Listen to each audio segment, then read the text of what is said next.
The New York Knicks have just made a major trade, finally acquiring the player that they have been waiting to make a move for right now, guys, as the Knicks have traded Guerschon Yabusele to the Chicago Bulls in a deal that sent Dalen Terry to the Knicks, but the Knicks did not finish that deal because they would then send Dalen Terry and 2 second-round picks for none other than Jose Alvarado. The Knicks get their guy. They have been waiting to try to acquire Jose Alvarado for a very long time now. There has been prolonged interest in Alvarado, and now the Knicks finally do pull it off, as it was just recently announced that the Knicks have acquired Alvarado, a player who there has been such big interest in for a very long time. We've heard about this for months now. We knew the Knicks wanted Alvarado. We knew they wanted to add another ball handler who could be a point of attack defender, and now the Knicks also get a guy with true New York grit. That has been one of the things that we've been waiting to see for this Knicks team for a while.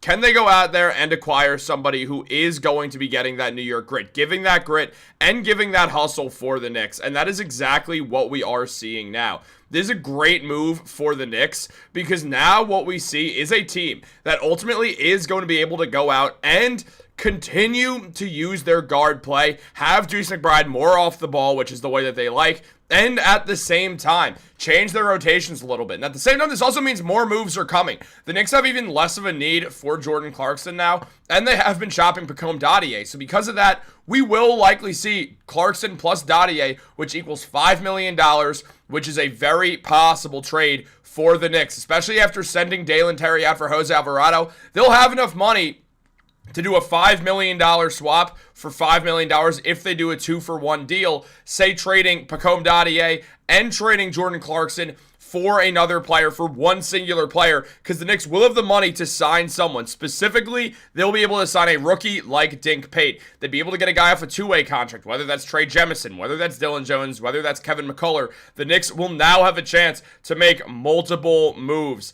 Leon Rose with an excellent move here. He wanted to flip Guerschon Yabusele for Jose Alvarado, was willing to use second-round picks to get it done. Instead, the Chicago Bulls decided that they wanted Yabusele. They took a chance on him. The Knicks got Dalen Terry in return and very quickly flipped him for Jose Alvarado in a move that is genuinely it's a masterclass for Leon Rose. There's no other way to put it. This move is absolutely incredible for the Knicks right now. I love this move for them. And now, 2 second-round picks is a little much, was mentioned here by MR. I'm not that worried about those second-round picks right now, guys. We have not seen what the second-round picks are. The Knicks do have some second-round picks that are protected. Do we have a deadline to sign Dink? We don't have a deadline to sign Dink Pate, but other teams can sign him, or he could go back to the NCAA. Dink Pate has actually declined 2-way contracts already at the NBA level because he wants a full-time deal. He does not want to ruin his NCAA eligibility for 2-way contracts. He's made that very clear. But the Knicks, now they'll have room to sign Dink Pate to a rookie minimum deal, and they'll have enough money still to make that 2-for-1 trade, trading Clarkson, trading Bridges for someone else, as the Knicks will continue to look for forward depth and continue to look for big man depth. They're going to look for one or the other. I imagine they're still interested in bigs. Now, other teams, yes, they can take Dink Pate, which is a very important part of things here. But right now with Alvarado, I am absolutely thrilled with this move overall, guys. I mean, just truly, this is a great move for the Knicks. They acquire a guy who's putting up 8 points per game, 3 rebounds, and 3 assists. He's getting a steal per night in 22 minutes of action. And overall, he's not shooting bad from 3 either. 36% from 3 right now for Alvarado. This is a guy who the Knicks have wanted for a long time. The Knicks now have someone with that New York grit, with Alvarado being from New York. This is a massive win for the team right now. It felt like the Knicks were very corporate. Alvarado is going to give the Knicks someone who is not going to take any nonsense from anyone. Instead, he is going to jump in there. I mean, we saw him punch Mark Williams in the face, despite Mark Williams being a literal foot taller than him. Alvarado backs down to nobody. When the Knicks lost Isaiah Hartenstein, when the Knicks traded away Dante DiVincenzo and Julius Randle, they lost those guys who were about that. Now they have one back in Alvarado who is certainly about that. And basically what they did was they traded Guerschon Yabusele in 2 seconds to get him. It was just basically a 3-team trade at the end of the day. And Yabu, it is a fine deal if you ask me overall. I mean, Yabusele, only playing 9 minutes a game, putting up 2.7 points, 2 rebounds, and shooting under 40% from the field and under 30% from 3. He's had an awful season, and the Knicks just flipped him into someone very valuable and also cut some money, so now they'll have the ability to go out and sign someone and make a 2-for-1 deal. The Knicks just got their situation way better, and also because they don't have Yabusele on the books next year, they will be able to sign Mitchell Robinson to an extension as well. We just saw Mitchell Robinson have one of his best games of his career, guarding Jokic and giving Jokic real problems towards the end of the game. So we know how important Mitch is. We know how Yabu just was not working out. I mean, the man was just struggling mightily from everywhere. Do you think this move puts us in championship contention? The Cavs with James Harden look like they could do something, and the Celtics are still looking dangerous without Tatum, and Detroit's the 1 seed. I think the Knicks are as good of contenders as anybody in the Eastern Conference right now. Guys, I think this move is super helpful. It gives them more defense, and it gives them more of that culture, bringing back the metal bats a little bit that the Knicks played with, obviously. If you remember the metal bat Knicks, that was something that was super cool. Alvarado is part of that. He's cut from that cloth. He's cut from the cloth of Dante DiVincenzo. If someone tries to punk the Knicks in the playoffs, you know Alvarado is going to be out there up in someone's face with zero problem. This is a New Yorker right here who's coming in, bringing that New York energy, and then also giving them a nice playmaker who can handle the ball well. I imagine Brunson and Alvarado, despite it being a short backcourt, will get some time together on the court, and Brunson is super good off the ball, so this will put less pressure on Brunson. It'll give another ball handler. I think one of the bigger questions we ask is Tyler Kolek now expendable? Will the Knicks consider moving on from Kolek as well? If teams show interest in Kolek over Dadier, and they decide that the Knicks decide that they want to use that $4.4 million of Kolek plus Clarkson to make a move for a player making like $3 to $4 million, they could still do that. Again, they have room to sign Dink Pate now as well, so everything is going to sort of work out for them in that light, which is absolutely perfect for the Knicks when you understand that this is a team that wants to win the championship this year, so they would be willing to move on from Kolek. A cohesive Knicks team is the best team in the East. I agree. Right now, the Knicks are the best team in the East. They're on an 8-game win streak right now. The Knicks are absolutely rolling. They're doing excellently. They're playing great basketball.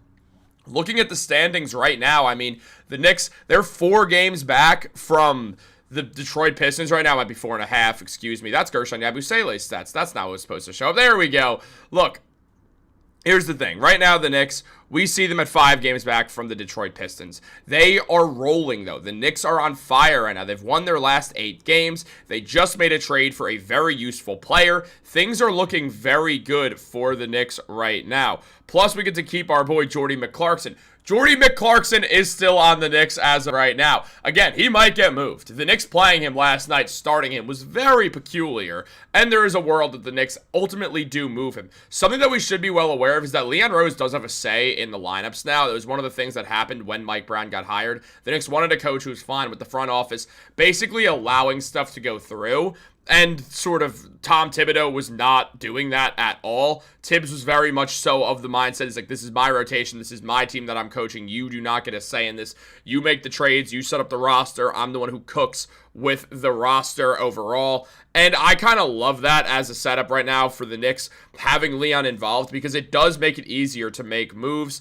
Now, there is a lot to look at here for this Jose Alvarado trade. Ultimately, this is a very, very, very good move for the Knicks right now. I mean, again, you get a guy who just overall is a good player. I mean, there's no way around it. He's been effective at every level. He helps teams win. You get that point of attack defense that you want. He's in the 79th percentile in the league in assists, which is very nice. Good free throw shooter as well. He's reliable. 36% from 3 is fine. 62nd percentile for a primary defender and playmaker is nice. 77th percentile in steals. Look, Alvarado is not here to change the entire world. He's here to make the Knicks bench better, and that in itself is going to be so helpful, because what it does is it gives Deuce McBride more shot opportunities once he gets back.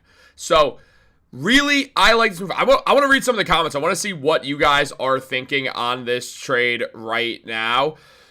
But really, there's going to be more stuff that happens. I'm convinced that we're not done seeing the Knicks make some moves, and it's going to be interesting to see. We got a lot of comments right now, so we're going to look into them right now. I mean, I think they can get a 15th mark, and In March, they can. Yes, on March 26th, they can sign a 15th player. Actually, maybe a bit sooner right now because they have cut a little bit more cap space. Plus, we get to keep Jordan McClarkson. If we keep Clarkson, can we keep Mitch? Yeah, Clarkson's a free agent at the end of the year, so that won't affect re-signing Mitch. Luckily, I'm convinced with how we play against the Pistons.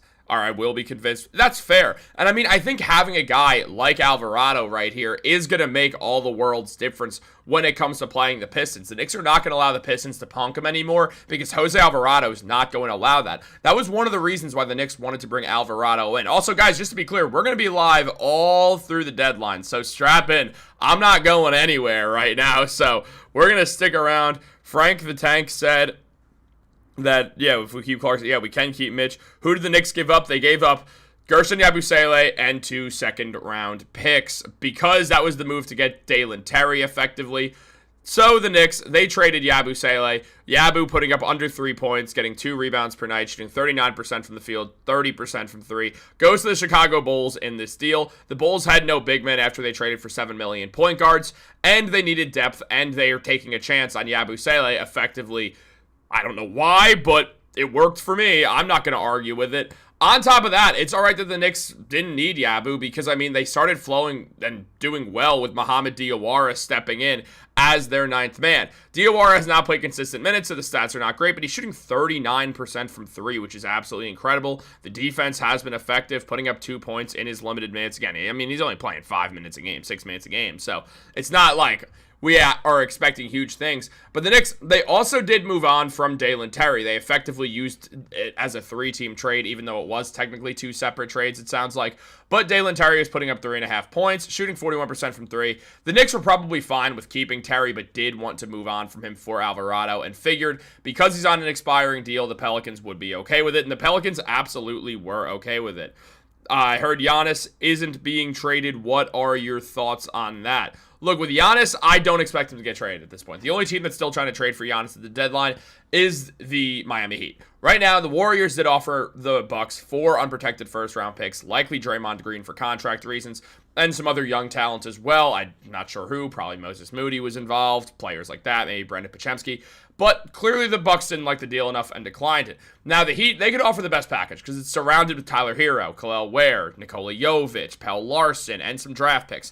That's the best offer the Bucks can field right now for Giannis. So it's a matter of if the Bucks do decide to trade Giannis to the Heat because they like the idea of Tyler Hero, a Wisconsin native, who would help spearhead a kind of new generation in Milwaukee, which makes sense. Don't get me wrong, it does make total sense. But at the same time, I don't think Giannis gets traded. My expectation is that Giannis is going to stick around with the Bucks and that he'll get shut down for the season with the calf injury, and that we probably have seen Giannis play his last game in a Bucks uniform, but we're not going to see Giannis get traded until sometime around the deadline. Sometime around the draft is my guess. Maybe not on the draft day, but sometime around that, either right before free agency or pretty early into free agency. I do imagine we'll see this Giannis saga come to an end because now the Bucks sort of understand where everyone's at with the pricing of Giannis. I'm just reading some comments right now.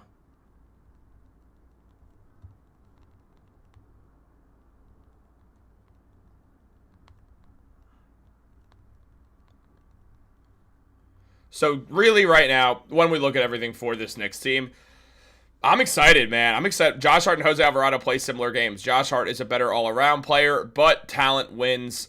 There isn't a significant dropout. Josh Hart and Jose Alvarado play similar games. Josh Hart is a better all-around player, but talent wins. There isn't a significant drop. I think they're both going to play. I mean, they're both just going to play. Josh Hart's been starting the majority of these games now at this point, and Jose Alvarado is he's a bench player. He is. He's a backup point guard. So that's what the Knicks acquired. They just acquired the perfect backup point guard for this team. Alvarado's not going to start. Josh Hart's going to continue to start. They'll probably play on the floor together a good amount, and they'll probably play separate a good amount. I think Alvarado's going to get a lot of minutes. I do. I expect Alvarado to be one of the most commonly used bench players on this Knicks team because of his point of attack defense and playmaking overall. It just makes sense. I feel like Diawara got it. He just needs to heighten playing time that he's been getting recently. Yeah, Diawara's clearly got something here. It's a matter of just continuing to let him get reps more than anything, is to me how I kind of feel about Mohamed Diawara. Now, look, we saw this stuff also start to become a real reality. Josh Hart should not come off the bench. Yeah, absolutely. Josh Hart should be starting. I do see Josh as a starting player. And I mean, look, Fred Katz did mention that this was likely going to happen, saying there is a reason the Yabusele for Dalen Terry deal wasn't official. The Knicks, who added a bunch of second-round picks, are still searching the market for if they can add someone else, and they want to leave the option open of looping the Yabu deal into another trade. I mean, the Knicks, it's going to be interesting to see who the second-round picks are that they send out. I apologize, Knicks Digest. I said no Alvarado when it happened. I officially offer my apologies next week. Look, overall, as I've said before, I'm not going to know every trade that's going to happen. Frankly, I didn't know this trade was going to happen. I had a feeling the Knicks were going to trade for Alvarado just based off all the reports around it. When there's smoke, there's fire. But, I mean, I knew the Cat trade was coming. I was told about that one. I've been told about some other stuff. You know what? You want me to drop stuff? You want me to reveal some? I'm going to do it. If we can get 250 people in the chat, I will reveal a literal trade thing I heard. It's not about the Knicks. I'm not going to lie to you guys. It is about a different team and a specific player, and it's not Giannis either, but I do know of a good amount of trade stuff. I have 2 different trade reports that I've heard from some insiders right now that I am happy to drop on you guys. But we need 30 more people in here. Get your friends in here, get your parents in here, get your grandma, get your uncle. Get everyone in here. If we get 250 people, I will reveal 2 inside information scoops that I did get. Now, I am risking it here because if it doesn't happen, then I'm going to look like an idiot. But there's some time, and there is still a lot of discussion surrounding it. But really, right now, bye-bye Kolek, need another big. Yeah, Kolek very much could get traded. I would not be stunned if we do see Tyler Kolek get moved on from right now. It just would not surprise me at all if we do see Kolek kind of go. Now, we did see Sleeper Knicks propose some mock trades. Now, this involved Dalen Terry, which is important to note here. But there was one that literally happened, which was Dalen Terry for Jose Alvarado. Now, the other one that we also have seen, though, is Jordan Clarkson and Pacome Dadier for Andre Drummond, a deal that I don't know about you guys, but I would do in a heartbeat. The Knicks would be able to afford this deal because it's $4.4 million to acquire around Andre Drummond's, I want to say, $4 million. So because of that, this would be a perfect trade for the Knicks to add more depth because they're not getting Yves Missi, so now we start to look in another direction. I mean, overall, losing Jordy McClarkson would kind of hurt because he's Jordy McClarkson after all. But I'd do it. I mean, Dadier, I have no problem losing at this point because he's never going to play with the Knicks, so you might as well move on from him. But yeah, man. I mean, if we get 10 more people, I'll tell you guys about a trade I heard about. So I know some of the pieces. Like, I know a good amount of stuff that's going on. Though it did get a little bit shifted from a trade involving the Brooklyn Nets. I will say that. I will say a trade involving the Brooklyn Nets did have an impact on this right now, guys. But where things stand, there is a lot to be interested about. Guys, right now, we are going to take a look at a few different things. I mean, obviously, there is some talk still about trades, about stuff that's going to go down. I mean, just overall, there has been a lot to think about with these last couple of moves. 3 more people, and I'll announce a trade. Another big man would be fantastic. I love this idea. Again, shout out to Sleeper Knicks for this trade right here, the below one. I mean, the first one already happened. The next one we want to see is Jordan Clarkson and Pacome Dadier for Andre Drummond. One I am fully on board with right now. Clarkson is having a good run of it right now as a guy off the bench, putting up 9.5 points per game and 2 rebounds and 1 assist. Kind of the numbers we should have expected out of Jordan Clarkson in a smaller bench role. Clarkson not really blowing the world up in any specific category, but he's been fine bench depth. But the Knicks, they have shown an interest in moving on from him. Clarkson's shooting has not been efficient at all. Only the 30th percentile of true shooting after all, which is very, very concerning. And overall, basically where things stand. We're at 275 people. I'm about to announce a trade, man. Or what I've heard. Tyler Kolek's trajectory has been getting better literally every year in a couple of games, or I feel like he could be. 20-10 is going to be shocking for Tyler Kolek. We're going to go over Kolek's numbers in a second, and we can debate on if we want to have him traded. But I did say if we got 250 people, Chris Boucher already did get moved. I do want to say that. Alvarado to the Suns for Najee. To the Suns? 250. Yeah, we're at it. I will say it in 1 second. I kind of want to be a jerk and be like, all right, let's do 300, but I'm not. I'm not going to be a jerk. I'll say it. All right, y'all ready for some news? What I've heard thus far, and I've heard this from a friend of a friend, so if I'm wrong, I apologize. I'm not claiming to have a bunch of inside sources. I'm claiming to have 2, and one of them's with the Knicks and the other's not. I have heard that the Sacramento Kings and the Toronto Raptors are very close to a deal where Sabonis will go there, RJ Barrett will be involved. I've heard Grady Dick is involved, and probably a first-round pick. That is what I have heard. I have also, on top of that, heard that if Ja Morant gets traded, it is almost certain that it's the Heat or nobody else. That report is a lot older. The Ja Morant one I heard around nearly a month ago at this point. I heard that it's probably the Heat, and I heard it was going to happen earlier than it did, but trades do get kind of pushed off right now. But I've heard about that, and I've heard that Sabonis to the Raptors feels like it's almost certainly going to happen, involving RJ Barrett, involving Grady Dick. I initially heard it was going to involve Ochai Agbaji, but right now Agbaji did get traded to the Brooklyn Nets, so there would be a different piece. That probably means either something happened with that deal with Sabonis, or the Raptors pivoted to someone else, and the money's trying to change, or they want to add Malik. This is my speculation at this point. I don't want to act like this is something else that is not, but my speculation is that they're going to try to get Malik Monk involved in the deal as well. But Alvarado is a decent replacement for some minutes right now when it comes down to it. Oh, no. Oh. Well, we have terrible news. Deuce McBride is out until at least the playoffs with surgery due to a hernia. That is absolutely awful news. That is one of the reasons why the Knicks were so pressed to get this done. Deuce will be out for the foreseeable future with a surgery. One of the best players on the Knicks now goes down with a serious injury and won't be back until at least the playoffs. That is very, very concerning. It does show that Alvarado, the Knicks really needed to get that done for a reason. Deuce being out is absolutely terrible, terrible, terrible news, man. That one hurts a lot. I mean, Deuce has been absolutely excellent this season overall. When we look at everything surrounding Deuce McBride, he's having the best season of his career, and now all of a sudden we are going to be without Deuce McBride for a pretty big stretch of time through the rest of the season right now. It really does feel like Deuce McBride is not going to come back for a stretch. That is going to suck. I mean, overall, just not good to see. Deuce, obviously, the part of that core 7 Knicks team with Brunson, Mikal, OG, Josh Hart, Cat, Mitch, and then Deuce is the last one of kind of that top tier. So this is really, really upsetting news to see that Deuce McBride is going to not be here for a very long time.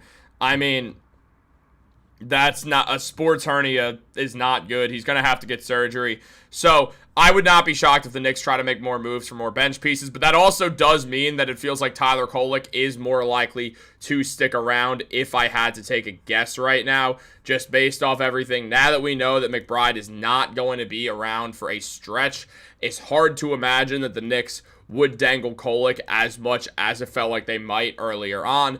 But there's the answer on Kolek if the Alvarado move affects things. Because right now, I mean, again, just some of the worst news you could possibly get with the Knicks losing Deuce for a stretch now. I mean, overall, it's going to be tough to kind of find what you do next with this team. But this will affect their trade moves going forwards. It does mean they'll definitely dangle Dottier way more than they will dangle Deuce. And probably if they want to get more players, they probably will have to add some more picks in order to do so. Kolek does put himself in line for some big minutes because of this. Those are not Kolek's stats. Those are Kolek's stats. He's averaging around 13.7 minutes per game this year. He's putting up 5 points, 2 rebounds, and 3 assists, shooting 42% from the field and 35% from 3. Kolek is in line for a bigger role with Deuce now out for the foreseeable future. I know he's a true point guard. I know Alvarado is, but I imagine Mike Brown is going to find a way to use them both, because the Knicks now lose their 6th man for a big stretch. Deuce was playing 28 minutes per game this season, had 13 points, 2.5 rebounds, 3 assists, 1 steal, shooting 43% from the field, and 42% from 3. That is terrible news. I honestly did not check these comments at all because I'm just sad right now. I'm not going to lie. I do have to kind of look back and see this right now. Clarkson should get more minutes, should get more than just... Clarkson's not getting more than Drummond. There's not really too much value on Jordan Clarkson right now. Facts. Punch the like button, Undercard Boxing. Thank you. Shout out to Undercard Boxing. You've been a fan for a while. Dude, this sucks, man. Seeing Deuce go down for this stretch is not what you wanted to see today. Obviously, it is going to have a pretty big impact on what the Knicks try to do going forwards. Deuce in the upper percentile of points per game, in the 90th percentile in three-point field goal. just sucks. I mean, the man was above the break, one of the best three-point shooters in the league, shooting 43% above the break from three. 38% in the corner, on one corner, 39% in the other corner. I mean, dude. This is upsetting. I don't even have a graphic for this. I don't even have a graphic. I don't even know what to put on the screen right now, man. Oh my god, man. That sucks. That absolutely sucks right now. He's young. He'll be back. I mean, he will. What do we give up? Deuce is arguably the best six man. He is, man. He's been awesome this year. 13 points on 42% from three and excellent defense. Deuce not always getting hurt. Oh my god, dude. Right now, to read off the direct James Edwards quote, Knicks guard Deuce McBride will undergo surgery for a core muscle injury and may be out until playoffs. Huge priority. I mean, it shows why Alvarado was a huge priority. And it was also left ankle injury management, so clearly it was not going forwards. Derozan, that could be an interesting one. Trey Jemison is iffy, but Hukporti has played very solid. Hukporti has played solid. We're going to throw some more stats at you guys as time goes on right here. We got a couple good things going on. We got a new setup, man. We're working now. We're grinding. Make sure you subscribe to Knicks Digest as well if you're enjoying this. We're going to do a lot more live streams because of how fun these things have been overall. So we're going to stick around, keep doing that. But guys, let's go back to this mock trade now. How do we feel about this mock trade now? Jordan Clarkson become Dadier for Andre Drummond. It weakens the Knicks' depth at the guard position after they acquired Alvarado.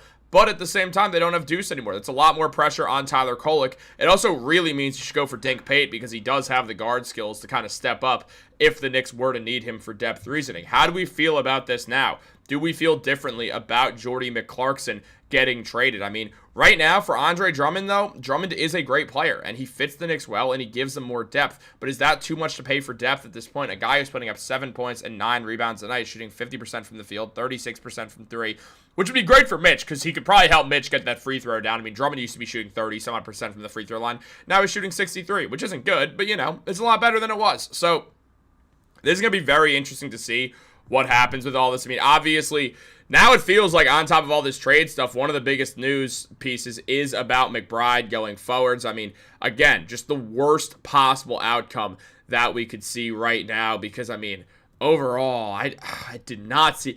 I knew there was something that was a problem. CP the franchise mentioned there was something that was an issue, but dude. Oh, man, that one hurts. Guys, how do we feel about this? How does this affect the trade deadline in your opinion? Deuce out to the playoffs. Yeah, that's the thing. Now it feels like we need Clarkson. It feels like Clarkson is going to become a bit more important going forwards. I mean, it's just overall, like, it's kind of a sign that something, that maybe you switch your trade. It shows why the Knicks were so hell-bent on acquiring Jose Alvarado. Like, it now makes a lot more sense to see that this is happening. I'll show you guys the tweet in 1 second. Dude, that's a blow. That's a punch to the face. Not by anyone specifically, just by the world. Like, that just punches you right in the face, man. As seen right here, Knicks guard Deuce McBride will undergo surgery for a core muscle injury and maybe out until playoffs. Huge blow, but shows why Alvarado was a priority. McBride has missed the last few games with ankle injury management. Apparently, I can't speak. It's not the right time to not be able to speak. We're doing a whole 3-hour live stream right now, and we're 30 minutes in. See, I'm sweating already, man. Look, 13 points. Dude, this sucks. It's all right. Knicks got to make more moves now, man. Dink Pate is the next man up. It does make sense because behind closed doors, I already knew Deuce was going to be out a while. Yeah, that's the thing. They did clearly know that Deuce was going to be out for a while, so that is something to look at. I mean, it does make you think, though. What do you do now? Like, where do you move going forwards? Is there a specific move that the Knicks make? Do they look at another guard? My inclination is no, because saying he may be out until playoffs. Like, again, when we just look at the exact tweet, he said he may be out until playoffs, but that doesn't mean he will be. And it sounds like he'll be back for the playoffs. So overall, it's probably a good sign that Deuce is going to be back. So I would not make a huge, like, reactionary move right now. I feel like at the trade deadline, teams can get nervous and do that. But overall, I do trust Tyler Kolek to step in and have an effective role with this Knicks team. I do trust Jordy McClarkson to go out there and put up some solid numbers as well and just give a scoring punch that the Knicks are going to need. I do trust that the Knicks can use Jose Alvarado because McClarkson's been playing. I'm starting to accidentally call him Jordy McClarkson now. Because Clarkson, he's been playing mainly the wing this season, not the guard. So, I mean, the Knicks will figure out a way to use all three of these guys despite being undersized. That shows, I mean, Alvarado is going to get a ton of minutes because of the defense reasons for sure. Like, that's going to be something that we definitely see happen now. There's no doubt about it. How long till the trade deadline? I mean, it's, the trade deadline is in 2 hours from now. A little under 2 hours from now. 1 hour and 53 minutes. And we will be on until a little bit after the playoffs are in 2 months. Yeah. He'll be back by playoffs. Deuce will be back by playoffs. That is something for sure. We will get Deuce back come the playoffs. He will not be out until after the playoffs. He'll be back.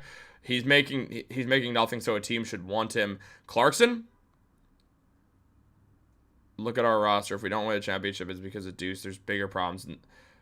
You need a bench, and Deuce is the best player off the bench. Like, it's pretty cut and dry there, if we're being honest. Now, I am out on Drummond. We got Robinson. Talk about hacking. This would be the worst free throw combo ever. I mean, again, Drummond's got it down a little bit. He probably helped me.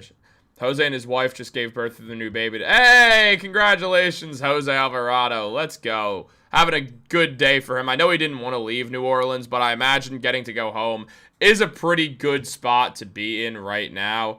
I mean, what happened was also, we are going to dive into exactly what happened to Deuce because we do have some more updates on Deuce McBride as well to go over very briefly. Just considering everything right now for the Knicks, this is one that's just, it's going to hurt. But look, he's going to be back, and the Knicks are going to be able to use him. And right now, we're going to see a mix of Clarkson, Alvarado, Kolek. Probably see some Kevin McCullough minutes because of this at points as well. So it's going to be interesting to see how this all goes down. I mean, also Deuce might not be out until playoffs.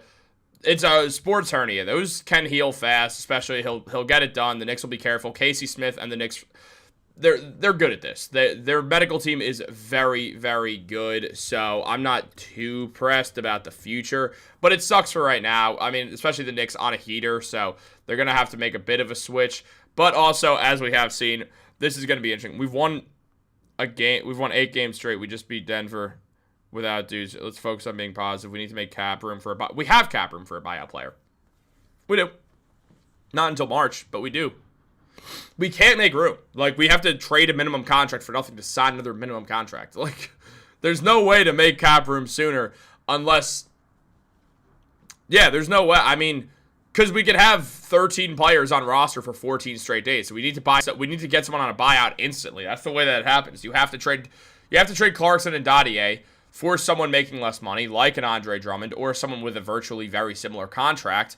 And then on top of that, within the next 14 days, you got to sign a buyout guy, whether that's a Chris Middleton, whether that's a DeMar DeRozan. I know there's been some interest in DeRozan. We will talk about him. But a quick update on Deuce McBride. During the evaluation on left ankle soreness, evaluations uncovered that Miles McBride had a core muscle injury, and he'll be out with no timeline for a return. According to Fred Katz and James Edwards, McBride will undergo surgery and may be out until the playoffs. But we can talk about some buyout guys right now. I will highlight a little bit of a list of targets that the Knicks will likely at least explore, if nothing else, just based off their teams and what's happening right now. I do imagine there will be some guys who are actually pretty good who I do think the Knicks will go after. I mean, overall, there's a few different players on bad teams that have no chance of winning. And I do think there are two. If the Knicks want to... I think the Knicks are going to go for a big in the trade market, and I am going to explain why I think the Knicks are going to go for a big. Because if the Knicks want to use everything to their advantage when it comes to the buyout market and having a quick turnaround time, they're going to talk to the guys who get bought out instantly after the deadline who don't get traded. Guys like DeMar DeRozan, who the Kings have been shopping but unable to really get anything for right now. The Knicks could try to sign DeRozan in the buyout market, bring DeMar DeRozan to a contender where the Knicks can get a shot creator off the bench who could play a few different positions. Derozan this season's putting up 19 points, 3 rebounds, and 4 assists. He's getting a steal per game. He's shooting 50% from the field and 34% from 3. Derozan would be one of the best possible players to land on the buyout market right now, and it would be an absolutely huge addition for the Knicks if they could find a way to add DeMar DeRozan to the squad. I do think it would be a very, very good move for the team. Another option is Chris Middleton. He also could be someone who gets added. Playing 24 minutes per game this year with the Washington Wizards before getting traded in the Anthony Davis trade, Middleton's putting up 10 points. He's getting 4 rebounds and 3 assists per game. He's shooting 33% from 3 and 43% from the field. I'd obviously rather DeRozan, but I could see a world where the Knicks would start to look at Middleton and think in a smaller increment he would actually be an effective player. This season, Middleton, though, the problem is his true shooting is really, really bad, which is something that's pretty new for Chris Middleton overall. Shooting only 43% from the field and 33% from 3. We're seeing a guy who, with the three-point percentage, is only in the 46th percentile in the league. That is really bad for Chris Middleton numbers. At the same time, the field goal percentage being in the 38th percentile, it's just not what you want to see at all. Meanwhile, though, DeRozan would be a very, very interesting fit for this Knicks team. He gives them the exact shot creator they want off the bench in the 91st percentile in points per game, around 19 points, averaging a similar amount of points as Karl-Anthony Towns this season, shooting well in the true shooting, 71st percentile, 78th when it comes to field goal percentage. But does he want to come off the bench? Because he would be coming off the bench if the Knicks were to try to acquire DeMar DeRozan. DeRozan is still one of the great mid-range shooters in basketball. There is no doubt about that. We cannot stop. Oh, he does make more than the MLE. You're right. Good call. You are absolutely correct. We had 2 winning streaks without DeMar does make too much. Lonzo Ball is an option for sure. Look, overall, there's going to be a lot of moves. Yeah, I said that, dude. I said I'm aware. Look, here's the deal. Where things stand for the Knicks right now, there's going to be a lot of talk about a lot of moves. The trade deadline's not over, and they are going to focus on that first. So, basically, with everything going on, I do expect the Knicks will look in different directions. They're not going to look at Lonzo Ball. They didn't acquire Alvarado to not acquire Lonzo Ball, or to acquire Lonzo Ball. That one's not happening. But overall, they're going to look. I mean, Nick Richards is a lost cause. He got traded to the Bucks. That's that. It's over. There's no Nick Richards this time around. There are going to be a lot more trade talks the Knicks are involved in, first things first. Like, when we look at everything surrounding the Knicks, we are going to see a team that, frankly, more than anything, they're going to look towards probably bigs. The Knicks want insurance if Mitchell Robinson goes down. And Ariel Hukporty's good, but the Knicks clearly don't see him as enough insurance. Garrison Matthews, we're not desperate. Any move we make is gravy at this point. That's true. We need a big man. That should be the most important move. It is. It's definitely going to be a big man. Like, if the Knicks make a trade, they want more depth. That's why a guy like Drummond makes sense. It's why a guy like Nick Richards did until he got traded to the Bucks earlier today. There's a bunch of different stuff that is going to really, really have a big look, at this point, it's tough because Clarkson makes sense. I mean, oh yeah, the police are coming. It's because I forgot about the cap. I forgot about the cap rules for a second. You know, guys, sometimes when you're on a live stream and you just gotta shoot from the hip for 3 hours, you know, you forget things. So give me a break. Look, we need a big. It's gonna be a big man. If they make another trade, I don't think they're gonna trade for a wing or a forward because I think they feel comfortable there. They feel like they can use Clarkson there. They feel like they could use Josh Harter, which they do. They use Mikal. They use OG. They have Kevin McCullough if they want to use him. They can sign Dink Pate now if they want to use him, like, as depth purposes. I do think it would be a big. I mean, Hukporty's been solid this year, for sure, but the Knicks don't want to rely on Hukporty as their only rim protector. That's where the issue kind of, I don't want to necessarily say issue, but that's where the interest in a trade sort of shows up. So, basically, with Hukporty, 9 minutes a game, 2 points, 2.8 rebounds, 55% from the field, 69% true shooting. The numbers aren't bad. Not bad at all. He's shown a lot of good things. I mean, in the true shooting, 86th percentile, 88th percentile in field goal. doing well, blocking shots, getting 0.6 blocks in 8 minutes is very good. The Knicks definitely like Huck Porty. It's a matter of what they're going to do. I want Bagley. Well, Bagley got traded, so don't forget we got Diawara. That's true, and the Knicks have been playing Diawara at the forward spot. So right now, where it stands, if anything, they're going to try to add more depth behind Mitchell Robinson, behind Ariel Huck-Porty. I mean, Marvin Bagley is an option still, but after getting traded to Dallas, it makes it, I guess, a little less likely. I mean, the Knicks, Bagley makes $2.3 million, so the Knicks could trade Dottier for him. That's a possibility. The Knicks trade Pacome Dottier for Marvin Bagley. That's a very, very big possibility. Like, if they were going to make a trade, honestly, Marvin Bagley for Pacome Dottier and picks and like a second-round pick would not surprise me right now. With the way the Dallas Mavericks are moving, it would not shock me whatsoever. That's a trade that does feel very, very real.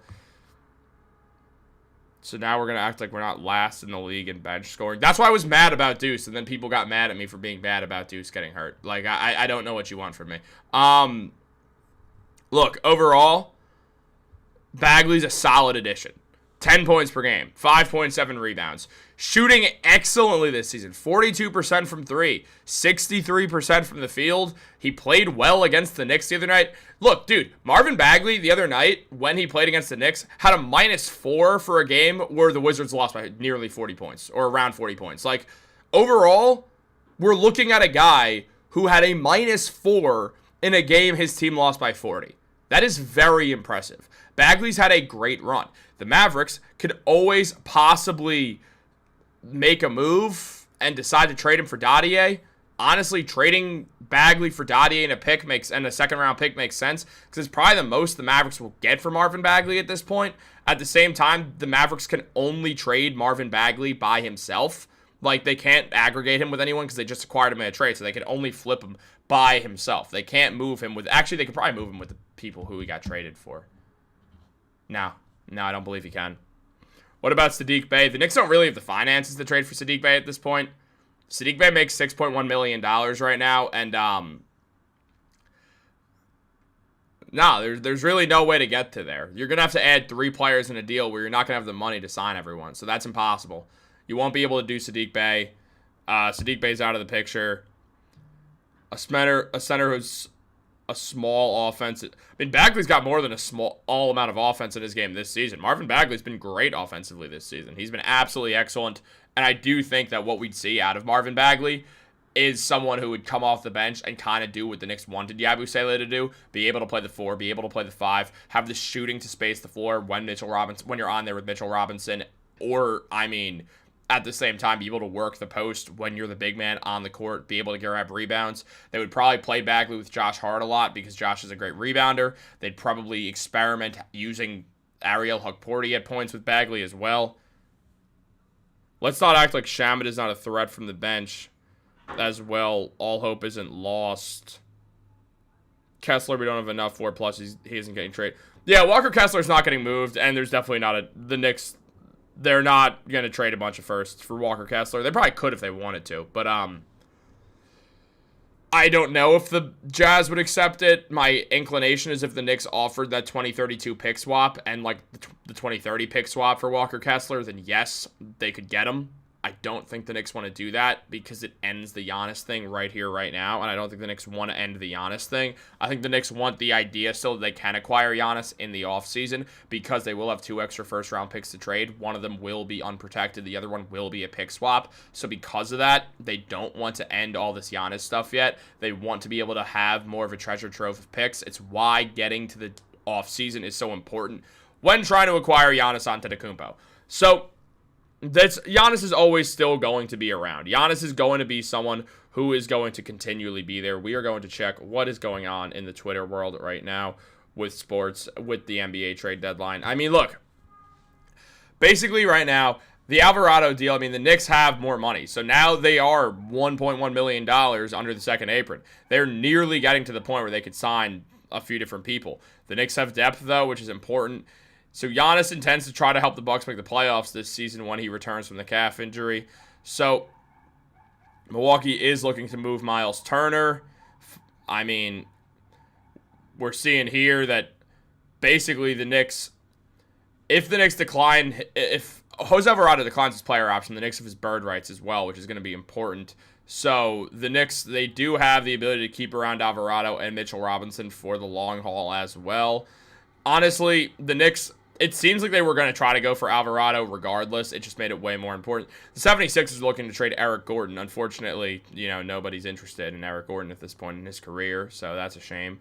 But I love this acquisition of Jose Alvarado. The fact that he just started a fight with Mark Williams and kind of won it. I mean, he's just not messing around, and you love it. You love this type of stuff. You love these type of guys on the Knicks right now. I mean, apparently the Bucks, according to Jake Fisher, were never serious about trading Giannis after all.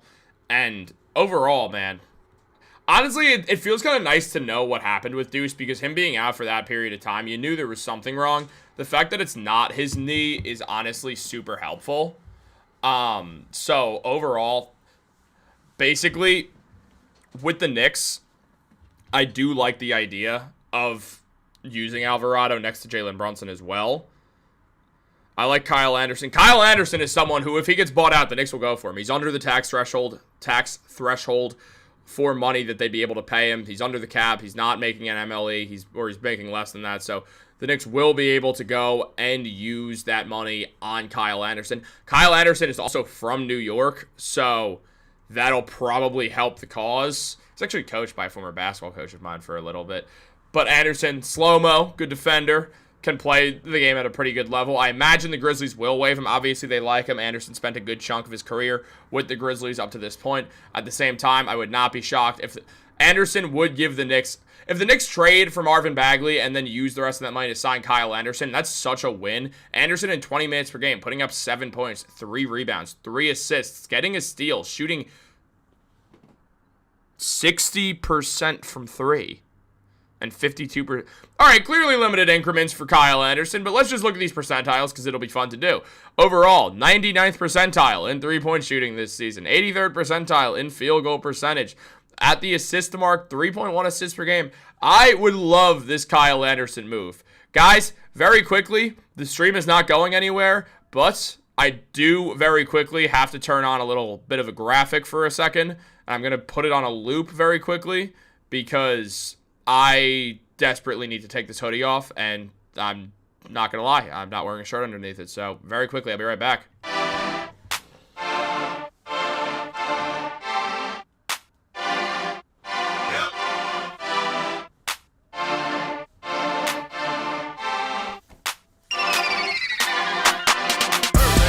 Alright, we're back.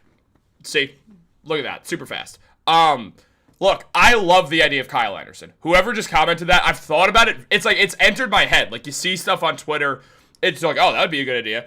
Shout out to Breeze Worlds for mentioning that. Dude, I would love Kyle Anderson on this team. Another New Yorker. And I truly believe if you're from New York, you play for the Knicks with a little more energy. I truly do believe that. Given Precious Achiuwa plays with energy everywhere, but we saw it with him. What about Zubac or Gafford? We can't afford him. I mean, picks-wise for Zubac, we literally can't afford him, and we'd have to trade someone who's super important to the team. Obviously, it's a lovely idea.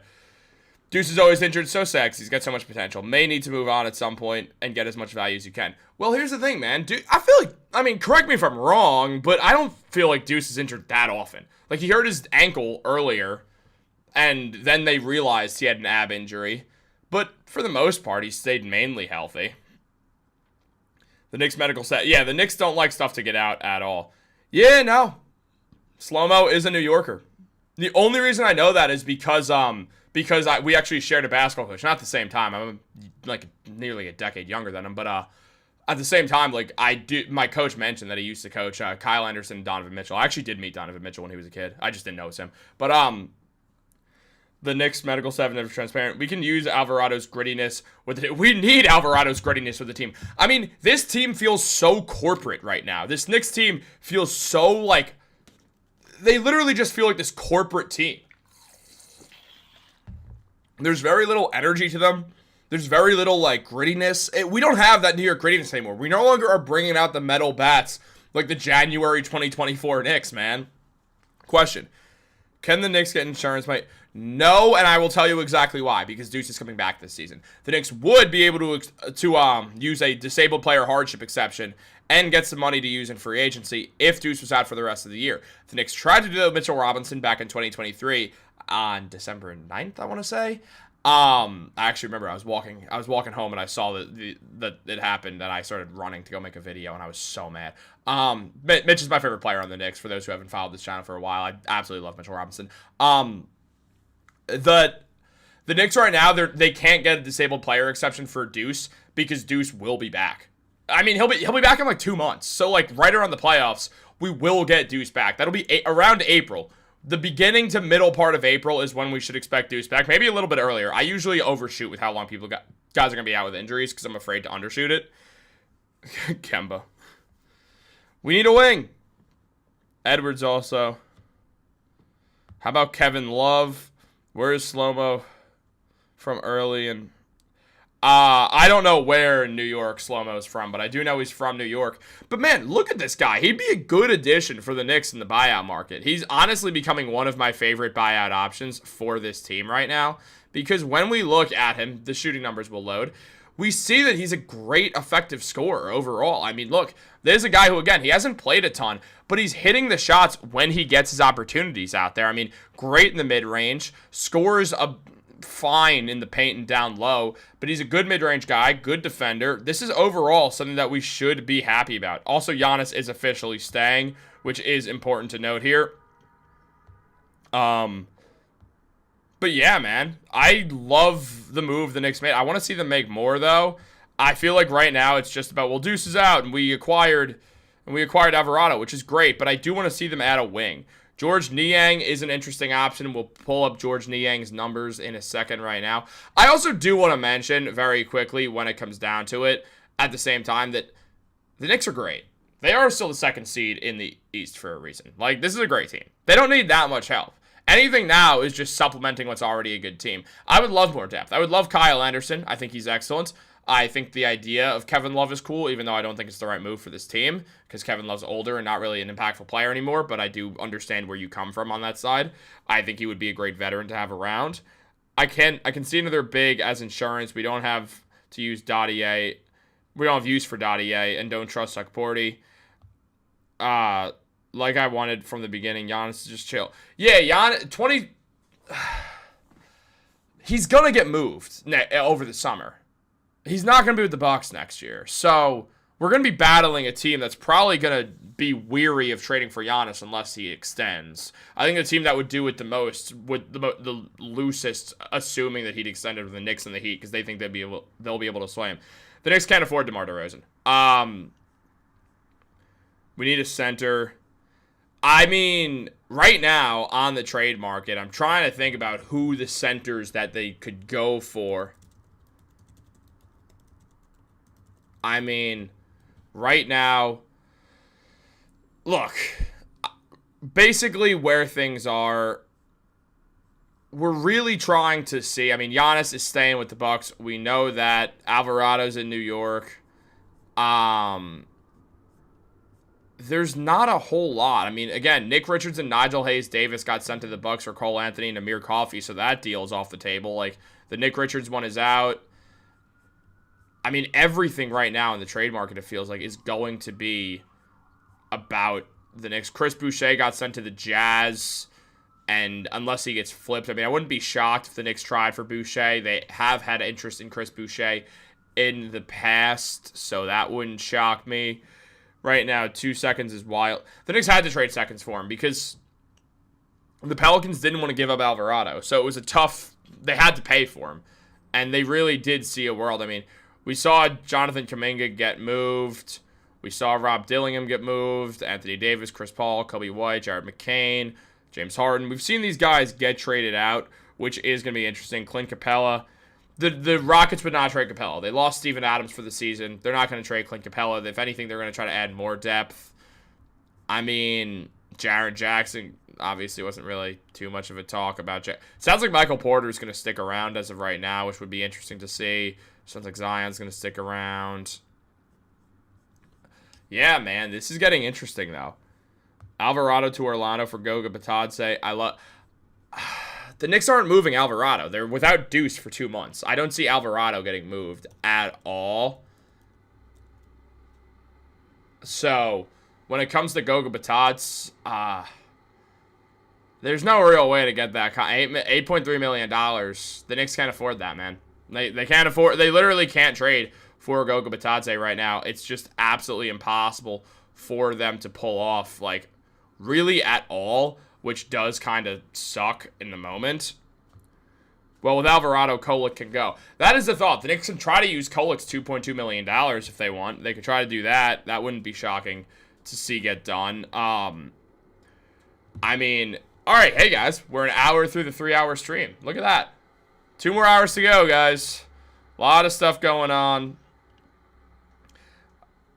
And overall, I mean,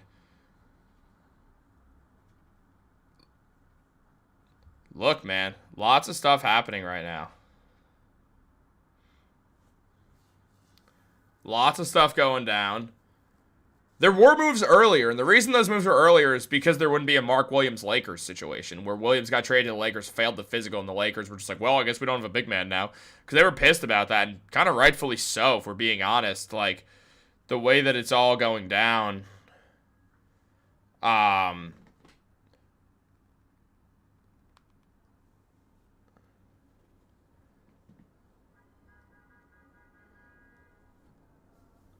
Look, man, this is interesting.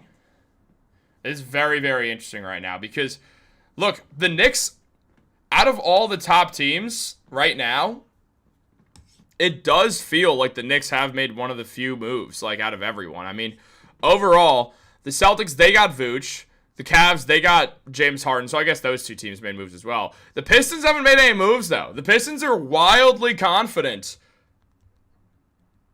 in their ability right now to win. And, I mean, look, other teams are getting stronger. The Pistons, obviously, they did make the trade to acquire Kevin Huerter.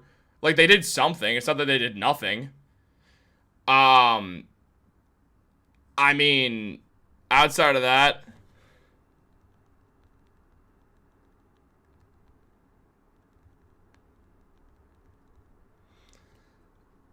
it's the Celtics. I don't trust that Vooch move to be anything good right now. I don't really see the Celtics at all I don't think Tatum's coming back this season. I don't think they're going to win without Jason Tatum. The Cavs, the James Harden thing, I mean, I'm definitely moving up, but their defense is going to suck. The 76ers are terrible, even though they're the 5th seed, so that doesn't really concern me too much. That's the thing, Kevin Huerter's not the greatest player in the world, so I'm not that pressed about what the Pistons have done right now. Thoughts on second apron, the Knicks keeping Deuce. Look, if you got to go into the second apron to keep Mitch and Deuce, you got to go into the second apron to keep Mitch and Deuce. Like, they'll find their way out of it. They'll figure it out. I truly believe that Brock Aller is just a salary cap genius. At the same time, I do think over the summer, the Knicks will likely trade Deuce, is my guess. He'll be an expiring deal. He'll be super valuable. He'll be due for an extension. The Knicks know they can't pay him, or we'll have a struggle paying him. So right now, where things do kind of stand, I really, really don't see a world where Deuce is with the Knicks that much longer, though I would love it. The Knicks are stacking Alvarado is a great piece, but we do need a backup power forward, but I like what they're doing. I agree. Yes, Noel Castro. The Knicks did pick up Jose Alvarado. For those who may have missed it, we are just going to go over this very, very, very quickly. The New York Knicks have acquired Jose Alvarado in a deal that sends Dalen Terry to the New Orleans Pelicans, along with 2 second-round picks, as the Knicks send Dalen Terry, the Knicks do send Dalen Terry, but the Knicks had just acquired Dalen Terry late last night, around 12 hours ago, or 13 hours ago, in exchange for Guerschon Yabusele, who is off the Knicks. The Knicks effectively traded Guerschon Yabusele and 2 second-round picks for Jose Alvarado in what's kind of a 3-team trade overall, to just go over that. Tatum's coming back. He says he's coming back after the playoffs. Jason Tatum has been back and forth. Pistons Digest, nobody's scared of you. You and your videos you got to do. I want you to come on this live stream. Now I got to ask someone else. And you're my favorite of all the digests. So thanks, Mark. How dare you?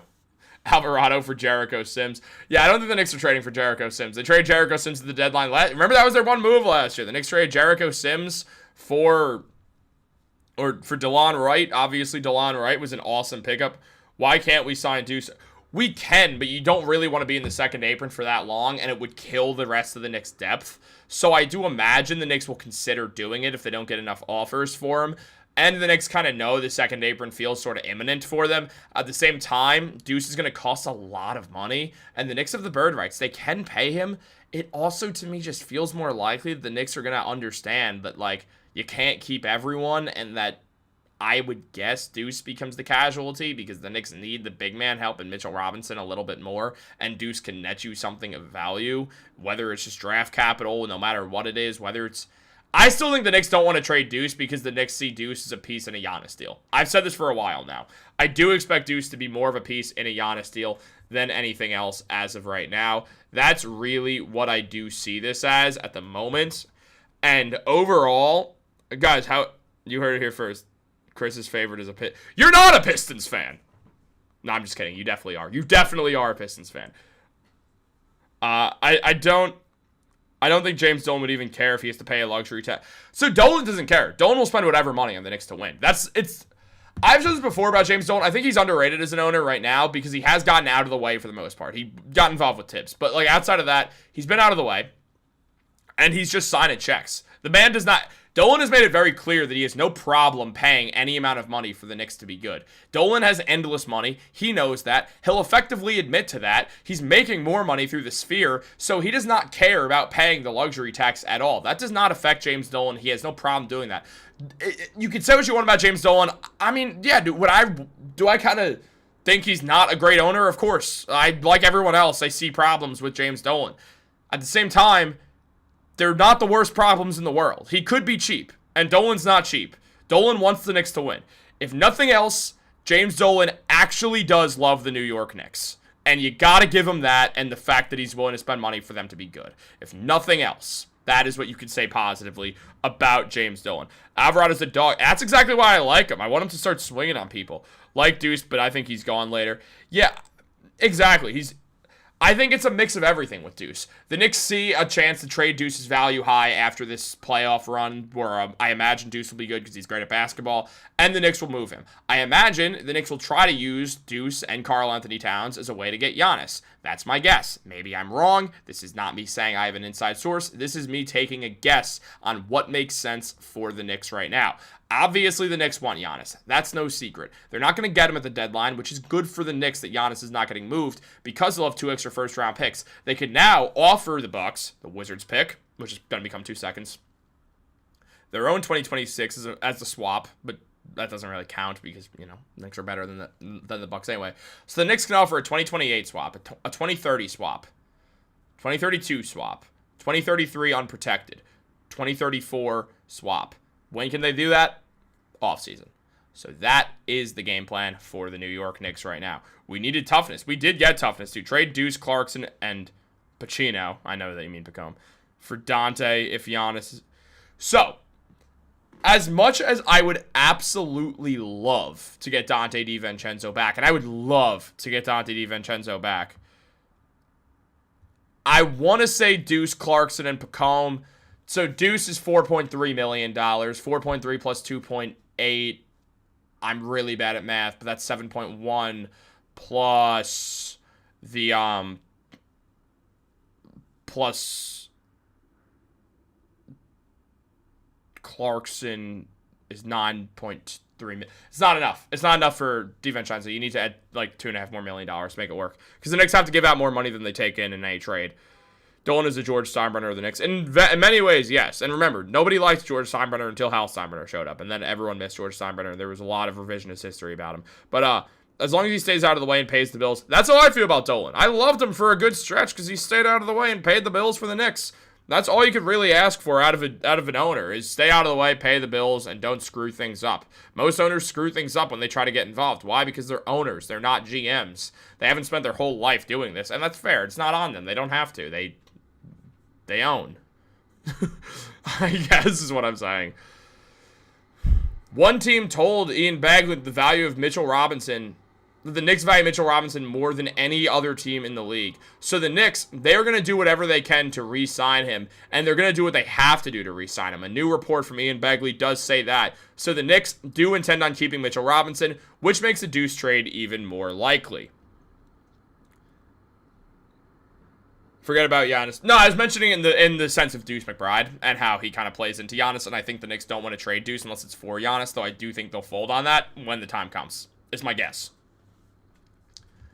So, overall, it's going to be interesting.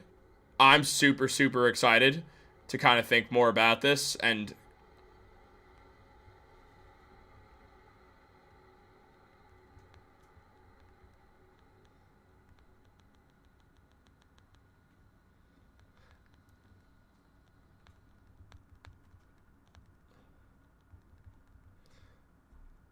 but yeah, man, I mean, all right, so we have 80 minutes, 78 minutes before this NBA trade deadline. Deuce is getting surgery, and he is out until the playoffs, unfortunately. Especially now, getting Alvarado is super helpful. Now, guys, there is another guy on the buyout market who is going to be an interesting piece if the Knicks do want to pick him up, and that is Haywood Highsmith. We do have an update on Haywood Highsmith. He did get bought out from the Brooklyn Nets after the Nets did fail to trade Highsmith, which is interesting because now the Knicks, they can go for him. He is under the amount of money that the Knicks could sign him for, which does mean the Knicks can try to get him. Highsmith has been yet to appear in an NBA game this season because he currently is out with an injury with a meniscus injury, but he is coming back. So that is going to be an exciting option as well. Now, Highsmith, he did not play this season. Again, he hasn't played with the Nets at all because of an injury, but it's an interesting idea. I mean, we saw Michael Scotto just mention it right now, that Haywood Highsmith is drawing interest from several playoff teams. Highsmith's, he's healthy and playing 5-on-5 and was set to make his season debut February 11th following meniscus surgery. Agent Jerry Dianis told HoopSite before, obviously, he did go down with that injury. And, I mean, has only played for the Heat because he never really did play for the Brooklyn Nets, even though he got traded there so that he could cut some money. Highsmith, for his career, is a 37% three-point shooter who's a good defender. This is another guy who you look at in the buyout market right now. I mean, he actually did play 5 games for the Philadelphia 76ers in 2019, but mainly spent his time with the Miami Heat. In the 24-25 season, his most recent one, he shot 38% from 3, 46% from the field. The man, he was solid, man. He put up 6 points, 3 rebounds, got an assist and a half, got nearly a steal per game as well. He was good. He was effective. I think Highsmith is someone the Knicks will definitely look at. He's someone the Knicks have seemingly showed interest in the past, or at least is the type of guy the Knicks would totally show interest in. Oh, is Monster Mitch. He is! You can't trade Big Mitch! Dude, I want Mitchell Robinson to be a Knick forever after that game he played last night. I don't want Mitch to ever leave this team. I want that swamp monster to be on the Knicks his entire life. I want to see number 3 in the rafters one day because Mitch spent 15 years with the Knicks. That's what I want. My saying I expect it, I'm not sure, but it does seem like the Knicks are hellbent on re-signing the Block Nest monster. And I mean, how could you not get excited about keeping Mitch around for the long-term future? Mitch has put only 20 minutes per game this season. The man's getting 9 rebounds a night. Per 36 minutes, that's like, what, 16 rebounds per game? He gets an assist as well from his kickouts. He's blocking a shot per game. He's getting a steal per game. He's shooting 68, nearly 69, percent from the field. He's also shooting 38% from the free throw line, which is absolutely garbage. But, you know, that's why you trade for Drummond. Drummond can show him how to get that shooting down a little bit more. Be like, hey, man, I can do it, so can you. It's help. That's why I like the idea of Drummond. It's one of the many reasons I do. Same, Mitch is my favorite Knick as well. What's going on with Deuce? Yeah, so Deuce had a sports hernia that ultimately did lead to him going down. Like, I mean, he was being tested for the ankle, and they found the sports hernia in his core, and he is going to get surgery on it, get the hernia removed, and he's going to be out for around 2 months. But he will be back for playoffs, and it's one of the reasons why the Alvarado move is super, super exciting. Mitch Blockinson, the Block Nest monster. Moses Brown is not exactly 7'4", but he's close. He's like 7'2", and I believe he's on the Nuggets G League team right now. Moses Brown is someone I imagine the Knicks will look at. His defense on Embiid and Joker I mean, dude, if Mitch plays against one of the best bigs in the league, he locks in. If Mitch plays against someone who he's got a vendetta against, like Jarrett Allen, because everyone used to always say that Jarrett Allen was the best center in New York, and it pissed Mitchell Robinson off, I mean, we all know that Mitchell Robinson is literally Jarrett Allen's dad. Like, that's no secret. Like, we all know that Mitchell Robinson just eats Jarrett Allen alive every single game. Like, anytime they play against each other, Mitch just destroys Jarrett Allen. And Mitch probably says, I should be making your contract and you should be making mine, because there's no reason, like, that I deserve it. And I mean, remember, Mitchell Robinson broke Jarrett Allen. He literally broke Jarrett Allen. And, I mean, for you to do that, for you to break another NBA player is absolutely incredible. That's how good Mitchell Robinson is. And meanwhile, Evan Mobley was on the floor as well. But Mitchell Robinson, it's interesting. It's very, very interesting.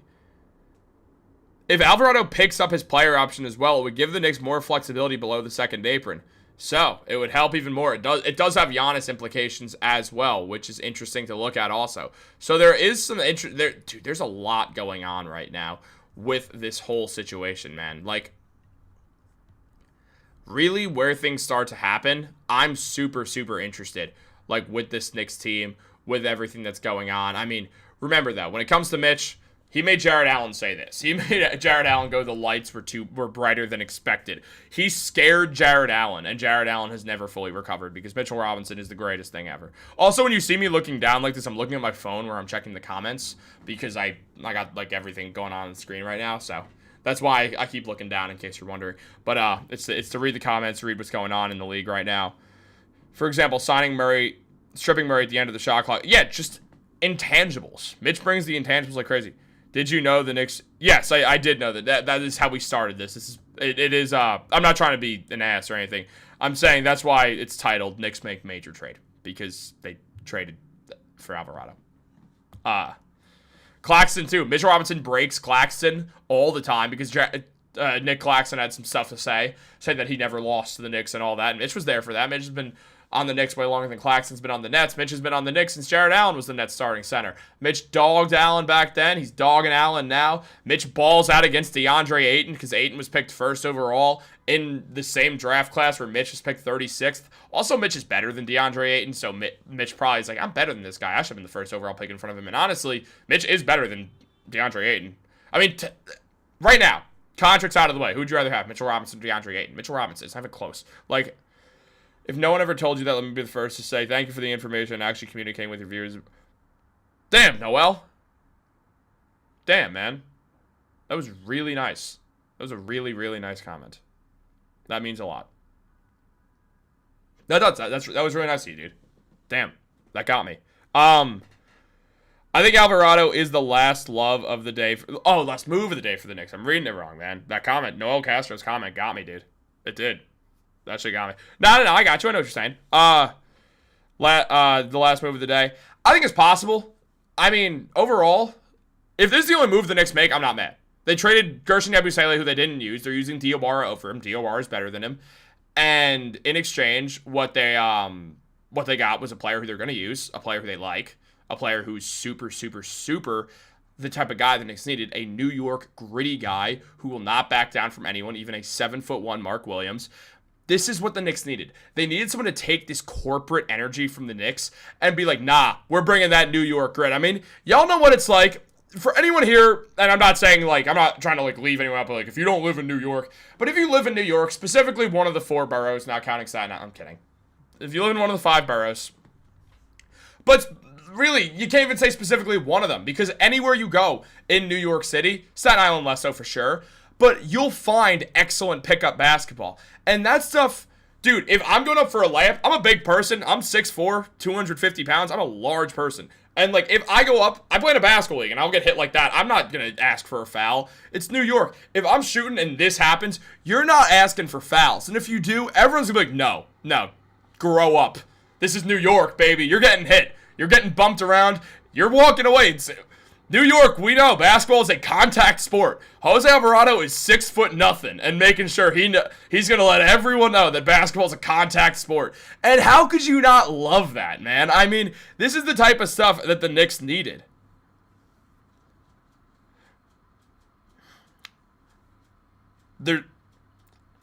I didn't slander Wu-Tang. You're 15 feet away from me. I saw that! You guys I just broke the fourth wall. It's my bedroom. There's a John Starks jersey right there. Clyde Frazier won. Bernard King went up there as well. They have front lawn. In fairness, people in the Bronx and Queens and some parts of Brooklyn have front lawns as well. Manhattan, we don't. We do not have front lawns. DeAndre Hunter. Nah, Hunter got moved already. He's making around 20 some odd. Willing to trade Staten Island for Nassau or Westchester. Yeah, same. Absolutely. Absolutely. Though my brother apparently is not. Because the Wu-Tang slander, which is fair. Respect to the Wu-Tang clan. I think Ghostface Killer just performed somewhere. What about Otto Porter? So Otto Porter's been retired for like a year and a half now. Maybe 2 years. So I don't think he's going to be interested in his return. Even though he is Wilt Chamberlain's grandson.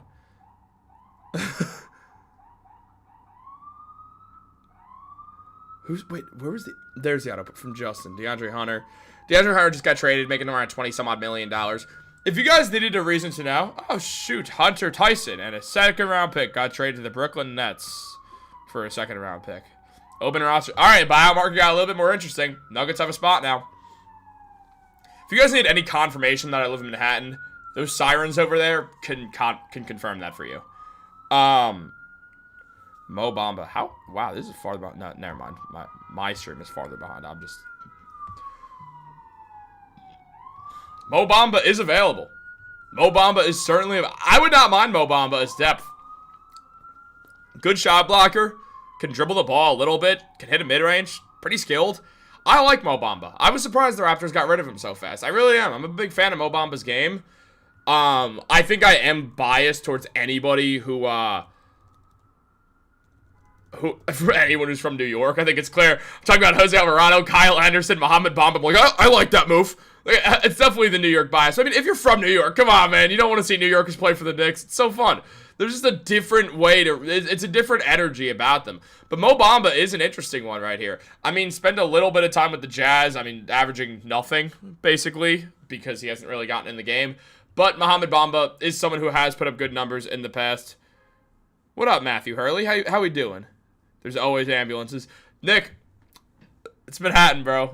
You know how it goes. You can't really take away the... Can't really stop the sounds of traffic outside. I mean, JJ Redick interviewed Adam Silver in the NBA office, and he said, look, guys, you're going to hear sirens in this. It's New York City. It's Midtown. There's going to be noise. It's how New York works. It's part of its charm. And it is. It's part of New York's charm. How do we feel about Bowl? Oh, we've entered the Bowl part of the stream, an hour and a half. Not even halfway in. We're talking some Bowl. Honestly, it's fair, though. It's fair. I'm from Connecticut, but I get it. Hell yeah, man. I lived in Connecticut for 4 years of my life. I went to college in Connecticut. Absolutely love Connecticut. Absolutely big Connecticut fan. I don't see any of my shirts from college, so can't show it. But shout out Sacred Heart. Jose's going to fit in. Welcome. Absolutely, dude. I mean, getting GTA on the team, Grand Theft Alvarado. Dude, it's just such a perfect move, especially now with Deuce being out for 2 months. Like, this is what you want to do. You want to go out there. You want to go get a guy like this who's not going to let anybody, like, just try to punk the Knicks. This is important for when the Knicks play the Pistons. So, it's going to matter a lot. It's going to have a big impact. The Knicks play the Pistons, tomorrow? Like, it's pretty damn important that, like, you have someone. The Pistons are gritty, so you need someone who's going to fight back, someone who's not just going to let that happen, and that's what you get when you get Jose Alvarado. That's exactly what you get here. Maybe you live on the TV show in SVU. I hope I don't live in SVU. That's scary. That's a scary thought. I'll be one of those guys in the background just stacking boxes who doesn't have time to stop and talk to the police about a violent crime. It's like, yeah, but I gotta stack these pallets on top of each other in this loading dock. This is what happens when I'm on stream for over an hour. I completely lose my mind. All right, so how are we feeling? All right. Now, there is some Giannis updates as well to talk about very, very briefly that we are going to get into for just a little bit. I know we kind of have beaten this dead horse with Giannis, so we're not going to stick on this for that long. But there has been some more stuff on Giannis right now. which is kind of interesting to see overall. I mean, Sam Quinn did just talk about this from CBS. Shout out Sam Quinn. Absolutely. Again, excellent follow on Twitter. Make sure to follow anyone who I'm quoting right now, who I'm posting about. Make sure to give them a follow. Show them some love on their Twitter, man. They work very hard. They help people like me make the best content possible as well, along with putting out their own great stuff. I mean, right now, Sam Quinn did tweet out. We're going to make this a little bit bigger so you guys can read this as well. Something to keep in mind, if the Knicks seriously pursue Giannis in the summer, aggregating salary creates second apron hard cap. If the Knicks hard cap themselves, that opens the door for making someone like Mitch an offer they legally can't match. New York's salary structure was designed with a Mitch extension in mind. It was built as a 4-year window. 2 years as a first apron team in 24 to 25 and 25 to 26, and 2 years blasting above the second apron in 26 and 27 and 27 28. Then Cat comes off the books and you reset. So, very, very important to note here that if the Knicks do go for Giannis, they won't be able to re-sign Mitch. So, you enter yourself in a situation where obviously you take Giannis, but like, it's getting interesting. And there's a lot going on. You know Nineland? We don't need him. Yeah, I mean, that's the thing. You know Nineland, I don't see your comments. I apologize. I'm scrolling, I don't see them, so I don't know what to tell you. But look, overall, I really don't see Giannis ending up in New York. I'd obviously love it. I'm not going to sit here and pretend like I wouldn't love the idea of Giannis in a Knicks jersey. I just also believe that at the same time, a lot of this bases off what other teams are going to try to sign Mitch for, which I think is going to be really, really interesting to look at. Because where things stand right now, look, the Knicks are in a good situation. They certainly are. They have a lot of talent. They're the second seed in the Eastern Conference, and they're on a roll right now. They've just won 8 straight games. There's totally a world where they continue this momentum. They have the Detroit Pistons up next, the one team ahead of them, and if they win this game, all of a sudden, they're kind of kicking the Pistons' door in about that first seed. So right now, the Knicks look good. I don't think the Knicks see, and Brian Windhorst has said the same thing, there's no need for the Knicks to go all out right now. They actually just don't need to. It's not going to be the end of the world if they don't, and they believe they can win with this core. They don't want to break up this core. Remember, there was reports about the Knicks ultimately going for a guy like going for a Giannis, going for a shakeup. There was talk about the Knicks trying to, or not the Knicks trying, but the Wizards trying to get Karl-Anthony Towns for the exact same trade that, you know, the Wizards acquired Anthony Davis for. That would have been a disaster. So right now, the Knicks are good, and because of that, the Sixers did trade Eric Gordon to the Memphis Grizzlies. They got that cap off their books. Congratulations to them for pulling that off. Eric Gordon, now a buyout option. Because, you know, the Grizzlies are probably not going to keep Eric Gordon around. I also did just post a video about a Simone Fontecchio mock trade just because, screw it, why not? If you guys are interested in that, feel free to check that out. Probably won't happen anymore. Actually, it definitely can't happen anymore, so this video is instantly getting taken down. Never mind. Pretend like that didn't happen. And it's gone forever. Never to be seen again. Look, right now, where things stand, I really like where the Knicks are at. I'm very happy with all this. I do think they will try to do more, though. I don't think they're done, per se, like when it comes to free agent signings. Guys, Eric Gordon makes no sense for the Knicks to target in the what's it called? I think OG and Towns would give the Knicks a few. Well, it's still hard caps at the second apron. The Knicks are still below the salary cap, so it actually doesn't really help that much, if we're being honest. Like, it doesn't really change much, which is kind of the thing that we're kind of stuck with here. You don't really fix the world by this. Like, if you want Giannis, you got to do it later in the offseason. But even so, if the Knicks sign Mitch, they're likely going. The Knicks have a world where they could now re-sign Mitch because of this Alvarado move. They could re-sign Mitch, stay out of the second apron, trade Cat and Deuce for Giannis in a deal. Like, those two would be the guys who get traded away. I'm not necessarily saying those are the two guys who go to the Bucks. It's probably a 3-team trade. But you do that. You then move forwards with making a move something along the lines of Cat, Deuce, and a bunch of picks. You already have Mitch on the team. You're not in the second apron just yet. Then you get Giannis, and then you don't have to worry about any of that stuff. You probably do want to acquire a stretch big in some world, and it would be difficult to find one. Maybe it's tough. It would be tough to find one. We don't need Giannis, really. Yeah, I kind of agree. Like, Giannis isn't a must.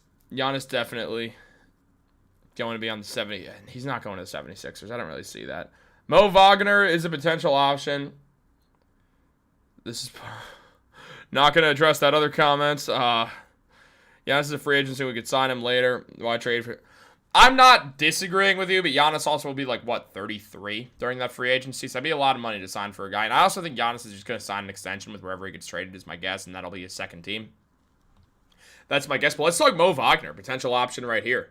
I mean, definitely someone who stretches the floor, gives you more big man help. I met Mo Wagner once when I was bartending. I don't even see him on this list right now.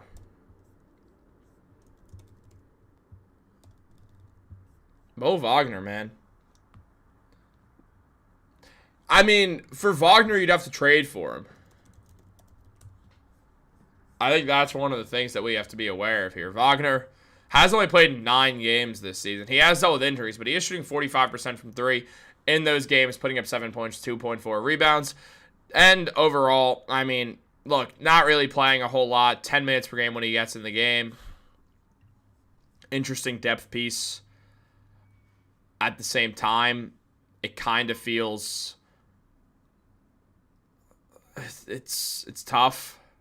He's been with Orlando for a while now. I imagine he wants to stay there with his brother. That's my guess. Wonder if Drummond gets moved or bought out. Drummond is someone who I have been interested in. I do think Drummond... Is Mitchell Robinson going to the Knicks value Mitch higher than any other team values Mitch, so I would bet heavily the Knicks do re-sign Mitchell Robinson. Now that Yabusele is off the books, the Knicks can afford to re-sign Mitchell Robinson more clearly without instantly going into the second apron, according to Bobby Marks. So I do expect the Knicks to re-sign Mitchell Robinson. The Knicks understand how valuable Mitch is, and I mean, knock on all the wood in the world, Casey Smith and the Knicks training staff have been excellent with keeping Mitch healthy, which has been the big thing here. He's not playing heavy minutes, he's not getting a heavy workload, and he's having such a massive impact on this team. And he'll always keep getting ramped up, which is important here. The Knicks have almost 3 seconds in a deep draft. Yeah, they can also use those 3 seconds to trade up if they want to. If they don't want to sign a bunch of rookie contracts, even though it might be a good thing, sign a couple of rookie contracts, you're going to be in that area where you're going to not have a ton of money to spend with that second apron coming up. You might want to they might trade one back or two a year or two just to defer it. But I would expect 2 new rookies on the team. Just add more talent, add more cheap contracts. Look for probably specialists, maybe a shooter or so.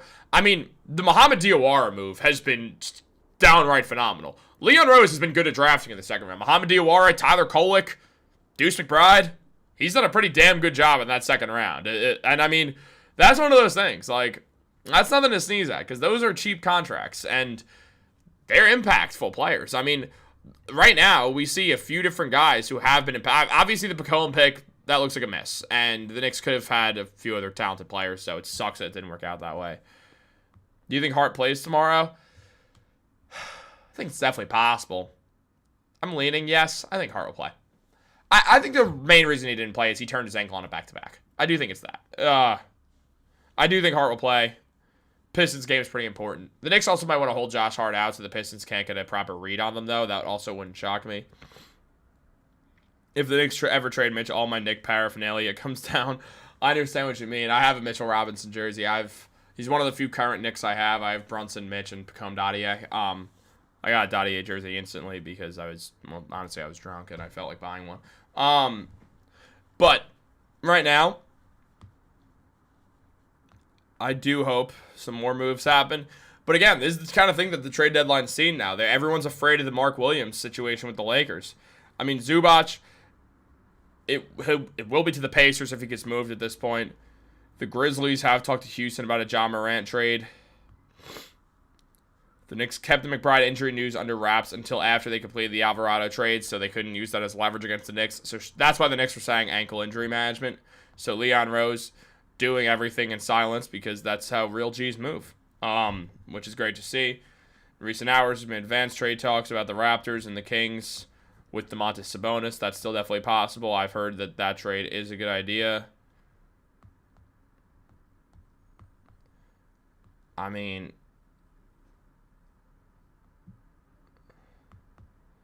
right now,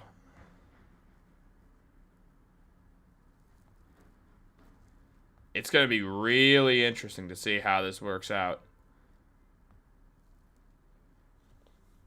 It's going to be very... Where do you guys think the Knicks end up here? Do they take the first seed from the Detroit Pistons? Is it possible? The Pistons are a force to be reckoned with. They are a good team right now, so it will be interesting to see. I'm going to see what's going on right now.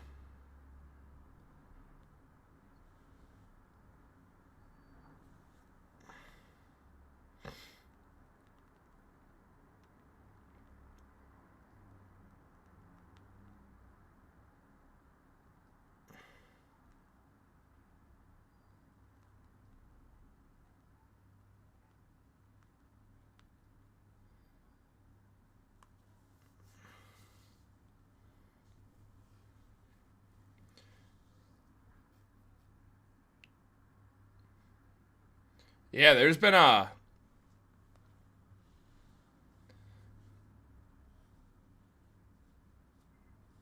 There's been a lot that has happened thus far. Kevin Huerter will be making his Pistons debut against, not against the Knicks, but it will be tonight. Celtics are trading Josh Minott to the Nets. The Nets picking up another player. And it would help the Knicks maximize their depth in their second apron for the Knicks getting Jose Alvarado. If Giannis does get traded there in the offseason, obviously we've done a lot of Giannis talking, though. I don't want to harp on Giannis too much. Is this Yabu's villain origin story? I hope Yabu gets it together on the Bulls, man. I do. I want to see Guerschon Yabusele get this thing together on the Bulls. Ultimately, where it stands for Guerschon Yabusele right now, the Bulls are a good fit for him because now Yabu gets to be on a team that actually is going to play him. The Bulls traded all their bigs away. They're a team full of point guards right now. So when we look at that, what we see is a team that is going to play Yabusele. All reports show that the Bulls, they intended on keeping Yabu around, and they're betting on a bounce back right now. The Bulls are taking a shot. They didn't believe in Dalen Terry, so they moved on from him. And they're taking a shot on Guerschon Yabusele and hoping he bounces back so it could either be an effective player for them or so they could flip him for something else. I hope it works for Yabu. I really do like Yabu. It just didn't really work out here. Yabusele, Guerschon Yabusele, Chris Gallagher from Knicks Digest was definitely not...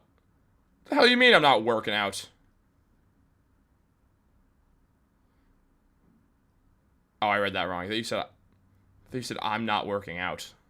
Apparently I can't read, guys. My reading comprehension is down the toilet recently. Clearly, but Yabusele, yeah, he wasn't working out. At this point, the Knicks should have kept Precious, honestly. I miss the good vibes of Yabusele because he seemed like such a nice person. But at the same time, I have no problem trading him away for...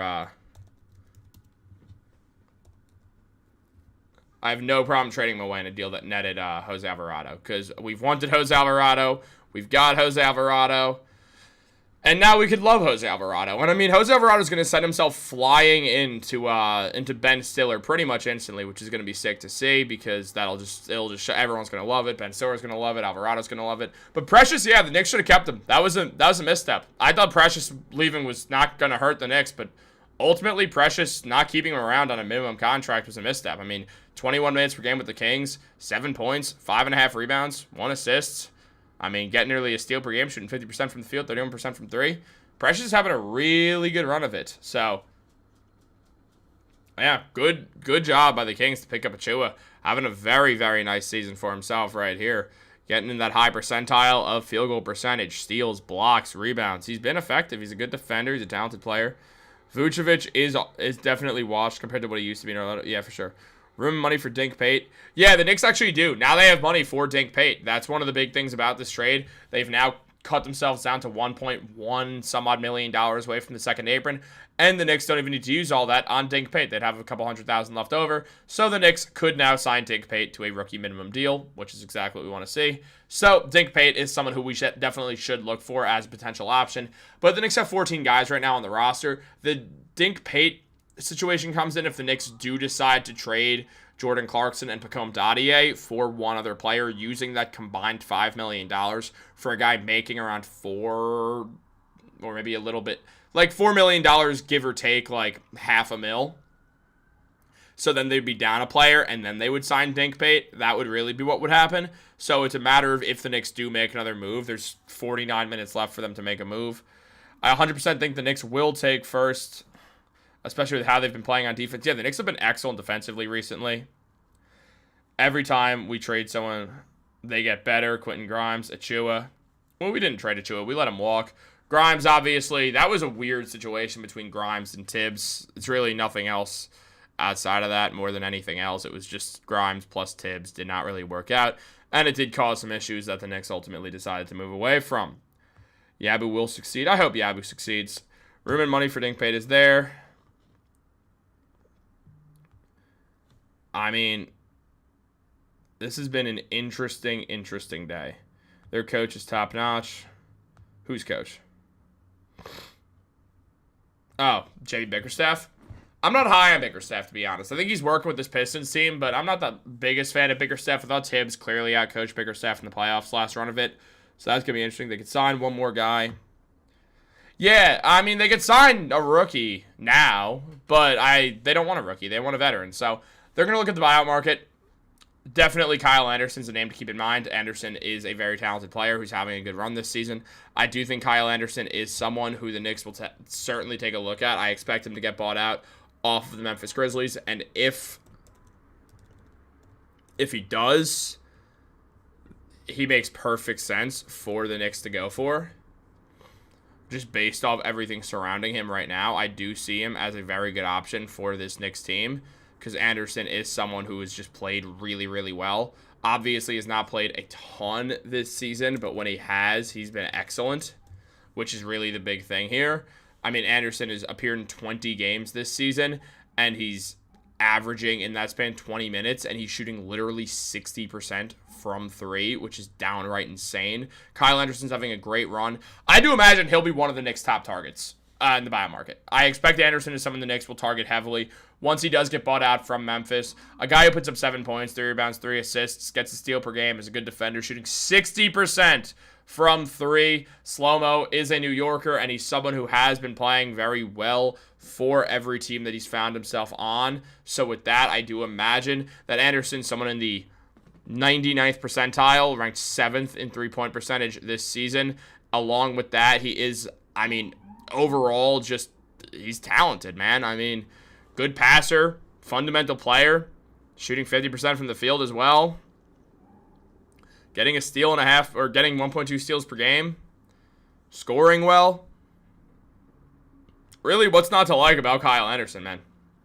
Honestly, this is the move the Knicks make. This is who you go out and sign. I mean, they should make a trade for a center still. I would still like to see them trade Clarkson and Dadier for Drummond. I think it would make a lot of sense. The Knicks do want more big man depth. So in the buyout market, watch out for that. At the same time, they might try to acquire Drummond then. They might try to use him in the buyout market as well if Drummond does get bought out of the 76ers. I don't exactly see that happening. I think 76ers would only lose Drummond if they decided to trade him. Zubac to the Pacers. Did it actually happen? Why don't we try out some 10-day deals? They will, I imagine, at some point. I think by the end of February, we are going to snatch that spot right out of Detroit. It's very possible.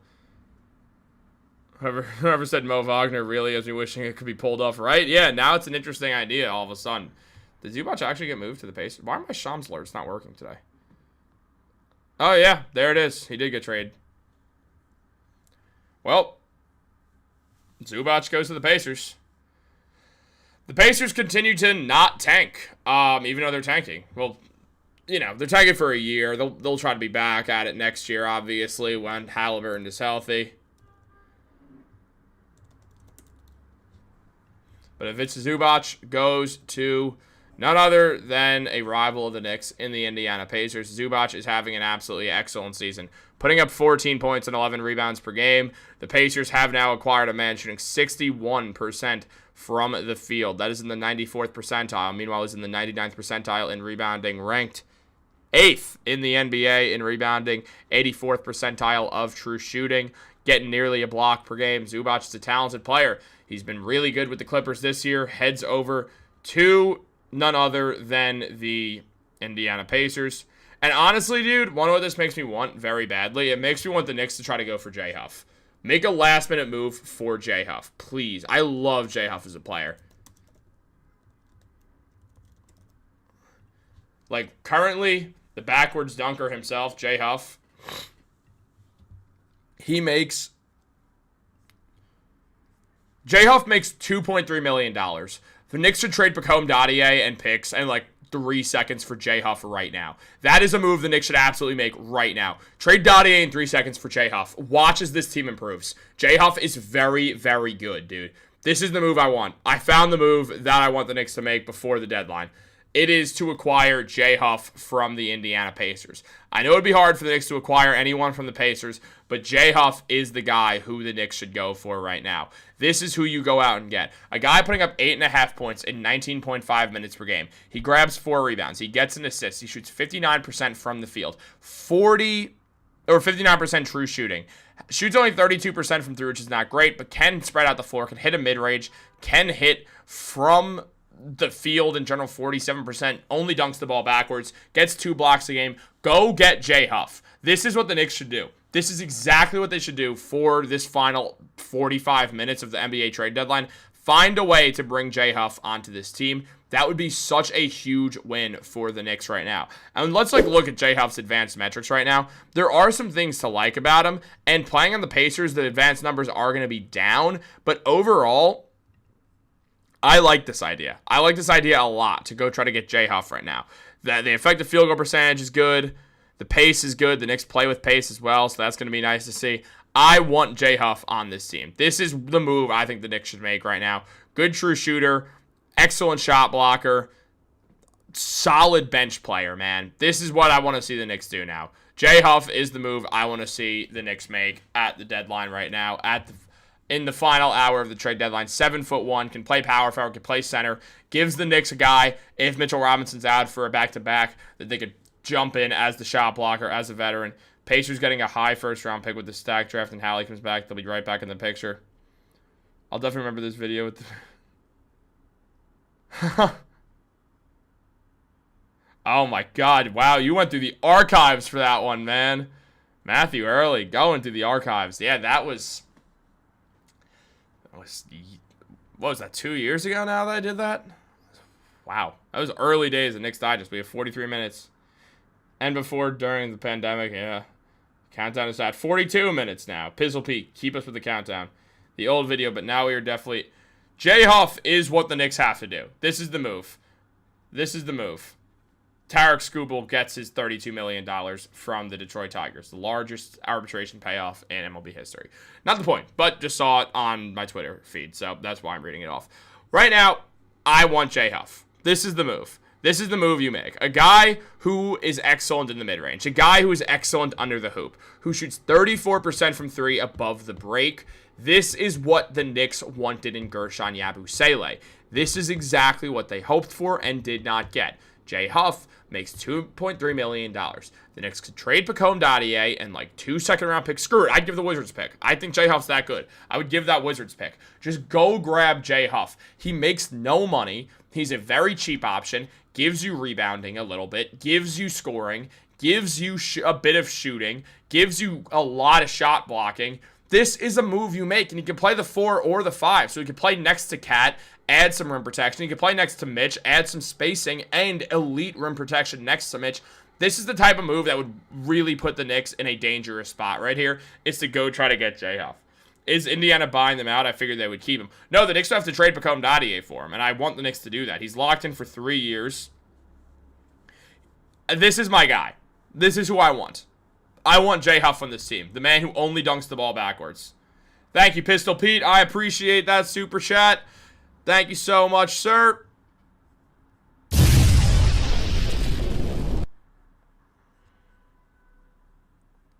Every time we get a super chat, we will play that Jalen Brunson graphic as well. So if you feel like making a donation, go for it. No pressure. You don't have to. I very much, very much, very much appreciate this.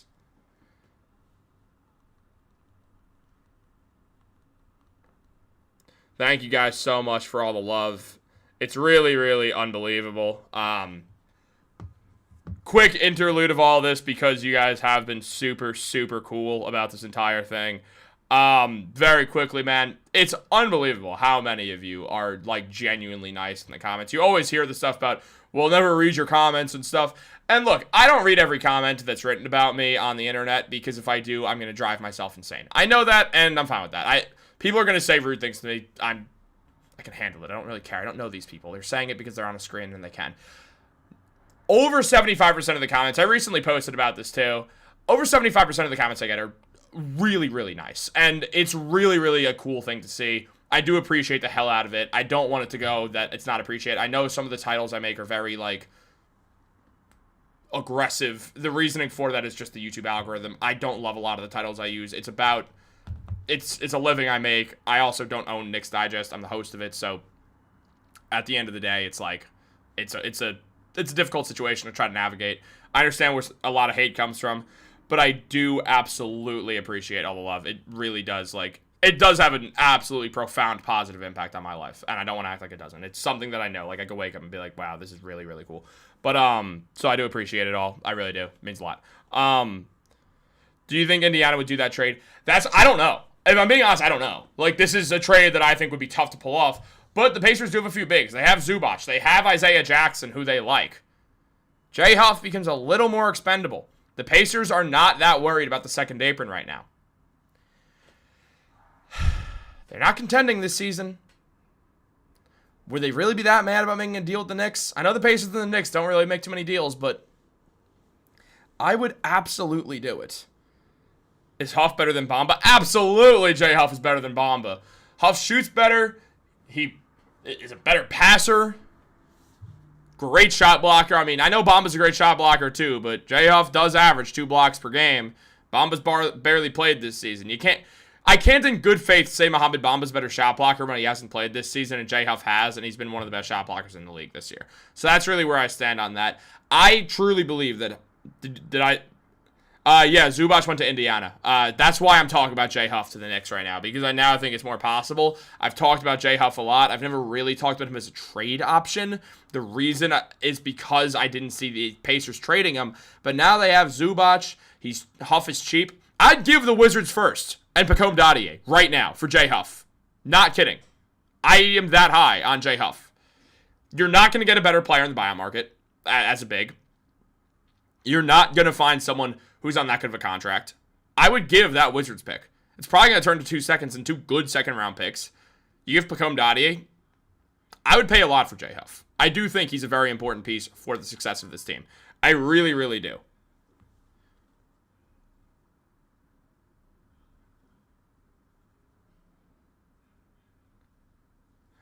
So, yeah. Oh, I mean, again, when people leave nice comments, I do my best to read a lot of the comments so I can thank all the people who do, especially, like, I do recognize a lot of the names here. Like, Matthew Hurley, I've seen you here before. Pistol Pete, I've recognized you. LB so wavy. I mean, you've been on this grind with me forever at this point. Noel Castro's been around. I do know, like, a lot of your guys' like names. Dan Litt, I've seen before. Believe me, I do read the comments. I do recognize your guys' names. So, like, it's something I'm aware of, and I try to respond to you guys. How do I feel about Jalen Smith? I don't hate it. I can't say I hate it. I really don't. Do the Bulls trade another big? That's the question. That's the question we got to ask ourselves. Do the Bulls trade another big man? That's kind of what I'm wondering right now. Because Jalen Smith more of a forward than a center, but can play the bit to the center spot. He's 6'9", 6'8". He could handle it. Jalen Smith is having a good year. I'm about to put his stats up on the screen in 1 second, guys. Because Jalen Smith is someone the Knicks absolutely should hold interest in at all costs because of the impact that he does have. He has been good with the Chicago Bulls this season, can play that center spot as well. Jalen Smith, somebody who, again, has been good. Mouth's dry. 10 points per game this season. 7 rebounds, 3 assists, getting I mean, not blocking a shot, but can get a steal per game. 48% from the field, 72% from the free throw line. It's not showing it here. Let's make this bigger so you could see it. Also, he's in the 77th percentile for three-point percentage this year. 38.6% from deep, man. This is a very, very good player. And the question is, can the Knicks afford Jalen Smith's contract? And the answer is no, they cannot. The Knicks can't afford to pay Jalen Smith. Jalen Smith makes $9 million. The Knicks don't have that money to spend anymore. So, unfortunately, as nice as Jalen Smith would be, it's kind of an impossible deal to really get through. So, I don't really see that happening right now. It feels unlikely. The Clippers are getting calls about Kawhi Leonard, and they're going to let Kawhi decide if he wants to stay in LA and go down with the ship. The Grizzlies have 30 minutes to trade Ja Morant. You always keep us informed. That's awesome, dude. I absolutely will let you guys know if any move happens. Thank you so much for the love. Sadiq rumors are gone. Yeah, the Knicks can't. $6.1 million is too much for the Knicks to send out anymore. They need Yabusele's contract for that, and they don't have it. That move had to be Yabusele and Pacome, and they don't have, or Yabusele and like Kolek would have worked as well, but like overall, not really gonna happen. I don't really see that as high likelihood at this point.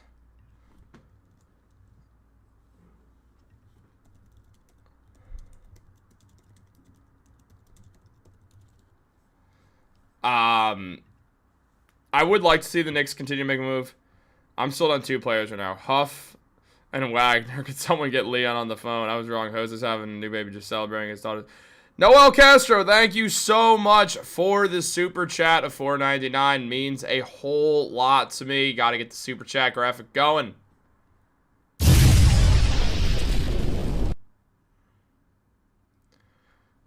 Thank you once again for the donation. It truly does mean a whole lot to me. It really does. It truly means the world that you guys are enjoying this content enough to send those in. If you feel like sending a donation, feel free to do so. I don't come for money. At the same time, that's also your damn money. You don't have to do anything. You don't have to pay me if you don't want to. And the Pacers are sending Benedict Mather and Isaiah Jackson and 2 first-round picks for Zubac and Kobe Brown. I read Kobe Brown's name as Kawhi for a second and almost collapsed. But no. So that's going to make getting J Huff a little bit harder. But, yeah, Jordan Clarkson's he's going to walk this summer for sure. But yeah, so with Isaiah Jackson going to the Clippers, it's going to be a little bit harder for this to go down right now. Definitely. I mean, right now, when you look at everything, it is kind of...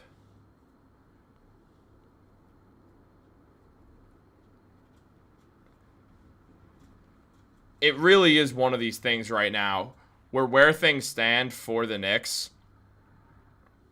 I really, really do feel like this team is just going to I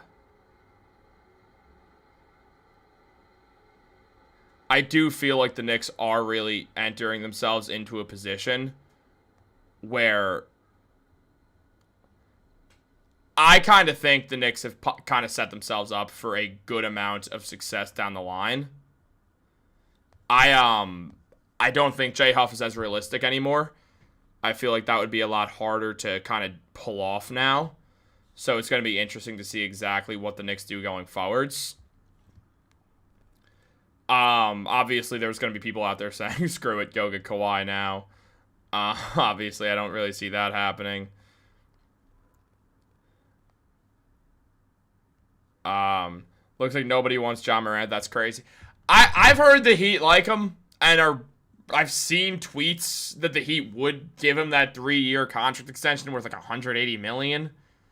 Sounds kind of crazy and desperate to me by the Heat. Maybe they are crazy and desperate. It's very interesting, though. I am kind of curious about how that would go. Now, I mean, truthfully, it's going to be interesting to see exactly what happens. Like, I'm curious. I really am to see what is, like, going on. with like the future of this team. I mean, so the pick that is being traded for Zubac is the Pacers' unprotected first-round pick in 2029. The other is the Pacers' 2026 first-round pick, protected 1-4 and 10-30. So if the Clippers get 5-9, the pick falls outside that range. It converts to the Pacers' 2031. That's a lot. The 76ers signed Charles Bassey to another 10-day contracts. The Knicks can add a player to the roster now for the remainder of the season and stay under the second apron. Before, that was April 2nd. So, guys, this means the Knicks will now be in tune for any buyout player. The Knicks have as good of a chance as anyone for a buyout contract. That is super, super, super important. That is very much a big deal. Because now they won't have to wait until the best of the market's gone, like last year when they picked up PJ Tucker, because all the good players had signed. I don't want to call PJ Tucker not good. Also, the Knicks wanted someone who could kind of be unk and kind of get them under control, which is very interesting. But overall, man, that's not my voice. That's good for the Knicks. That's really good for the Knicks. That sets them up really, really well. So that's something that's going to be huge. We're not getting Sadiq Bey, unfortunately. We all miss iHeart, absolutely. Who knows? Maybe he'd sign a cheap contract over the summer. I'm not betting on it, but you never know. Stranger things have happened in this world, so could always take a chance. There's another siren. Now, I didn't hear that Memphis will trade John Morant to whichever team he wants to go to. They have 30 minutes to do it. Memphis has 13 draft picks. Don't get greedy. Alvarado for Batum. We're not trading Alvarado.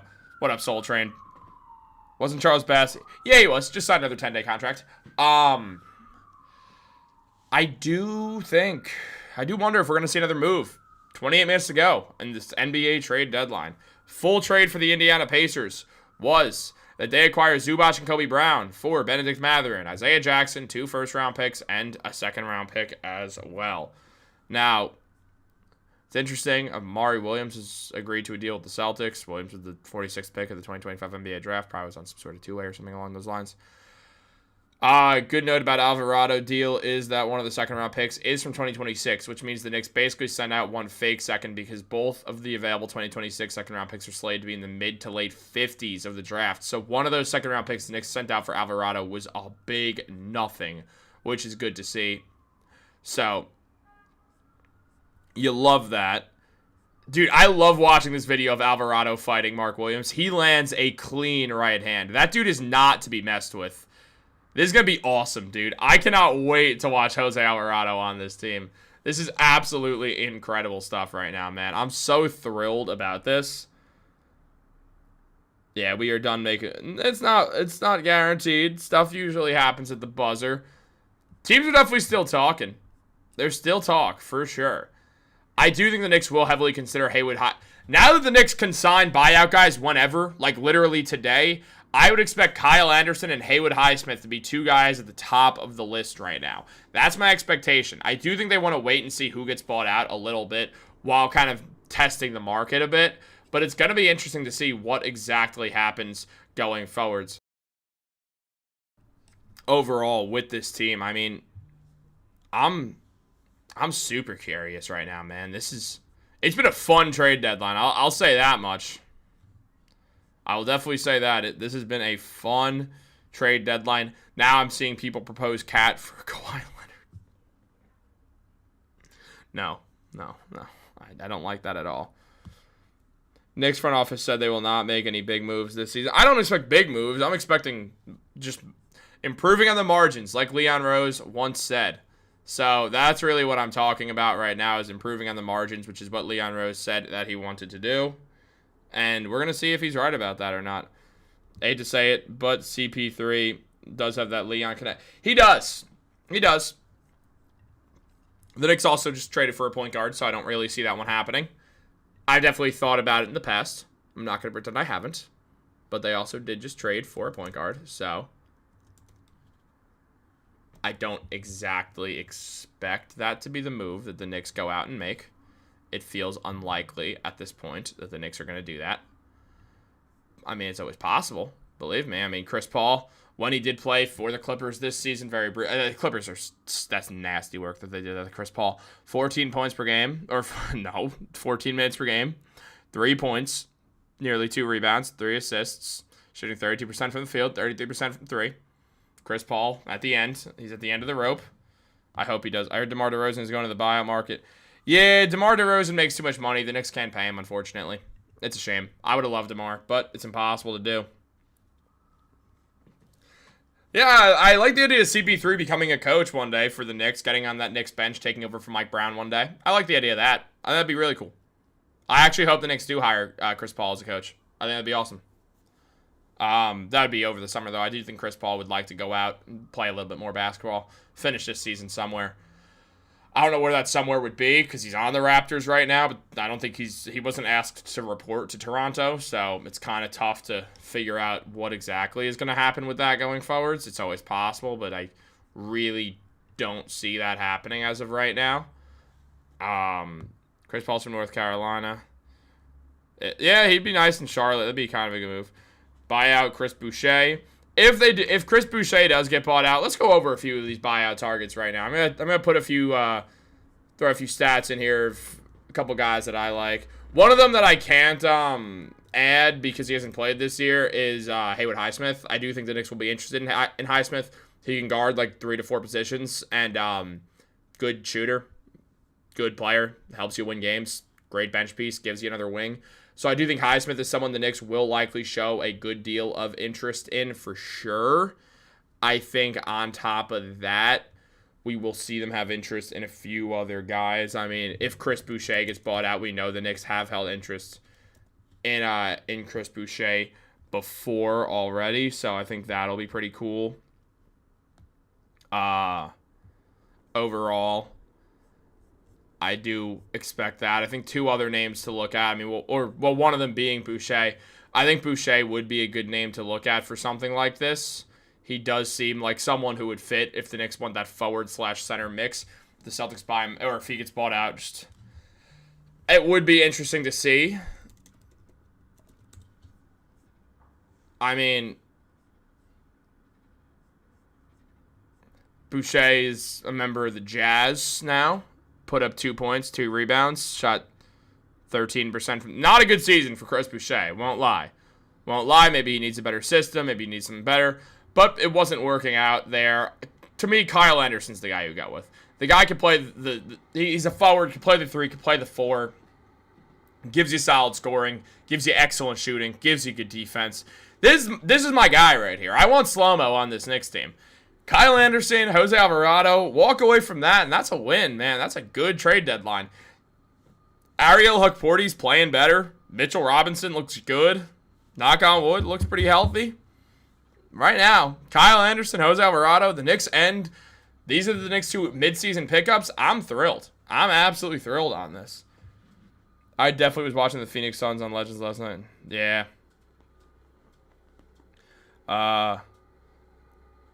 Which means you're excited. Oh, okay. It's a Puerto Rican term. That I did not know. I love the Anderson idea.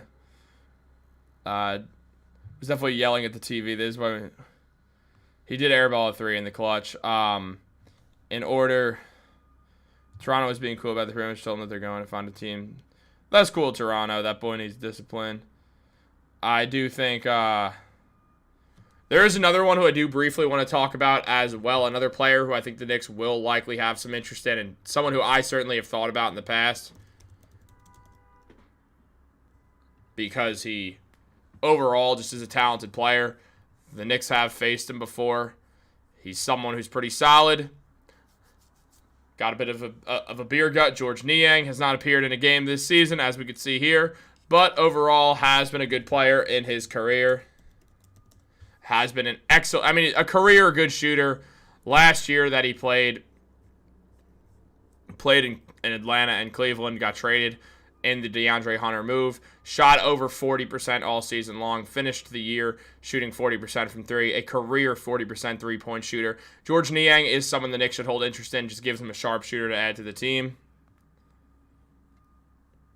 I think the Knicks are going to be active in the buyout market. I do. I think the Knicks are going to be very active in the buyout market. I imagine we'll see them bring in... I think it's going to be a forward. I think the Knicks are going to bring in a forward in the buyout market. I do. It feels like Hukporty's getting a little bit more burn right now. But also the big man depth, it's pretty thin right now. No doubt about it. Karl-Anthony Towns, he did throw up that UFO at the in overtime. Hart and Alvarado, we got a second dog that doesn't back down toughness. Absolutely. Tyus Jones got traded to the Mavs. Ooh. Yeah, I mean, if Precious gets bought out, there's always a chance that we do that.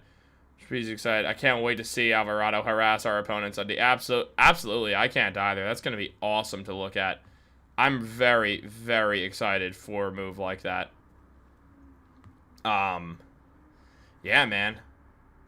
I really, really like. I like this deadline for the Knicks, even if it's just Alvarado, because we know they're going to make a buyout signing. So look, they made the trade they had to make. They moved on from a guy who was not working out at all at the Knicks. They brought in a guy who is going to work for the Knicks on the topic of they get their ball handler. Right now, according to Kalshi. Oh, yeah, we're also done with the ad reads, guys. So, according to Kalshi, the man most likely to be traded right now at the deadline is Klay Thompson. Interesting. Very interesting. I don't even know where Klay would get traded, man. Not here. Not here. I'm going to throw that in there before we get ideas. 19 minutes. Let's see if there's any last moves. Leon's going back. Leon's just sliding back as my green screen starts to fall. Leon's just sliding back in his chair, man. He's like, all right, I made my moves. I did my thing. Now I'd have to sit back, open that mouth up, and snore. But hey, he did what he had to do. He made the move that he wanted to make. He got his guy. Dude, Leon finds these guys who he gets interested in, and then he just goes for them. And he usually ends up getting them. He felt that way about Towns. He felt that way about Brunson. He's done this before. Leon, I mean, he wanted Mikal. He got Mikal. Leon Rose goes out there, and he does bring in the guys who he wants to bring in. He never fails to do that, which is really impressive. He is able to get his guys. He's able to get the guys who he believes is going to work for this team. Stop with the J. I haven't talked about J. Huff in like 10 minutes. We moved on from JF conversations. We somehow need to get buyout market. That is how we do that, sir. We go to the buyout market. I want J. Huff because I think he would cost Pacome and like second round picks. And if he does, then the Knicks just got a friggin' robbery. Turner and Kuz. I'm now just reading. Now I'm just reading Twitter group chat stuff between back when I wrote for Fansided 7 million years ago. I mean, veterans who want a ring or who want a ring, that's buyout market. It is. I don't really see any of them on the market right now. I mean, I don't really see who they would trade for. The Miami Heat are the only Eastern Conference team that has not made a trade. The East has been making moves. The Bucks are in talks with the Bucks are trying to get Ja last minute. I mean, we should all be excited though. Jose Alvarado is a good addition, especially with Deuce out. Now we're going to see Alvarado, nice veteran point guard who's been good throughout the last couple of seasons. Gives the Knicks exactly what they've wanted for a while now.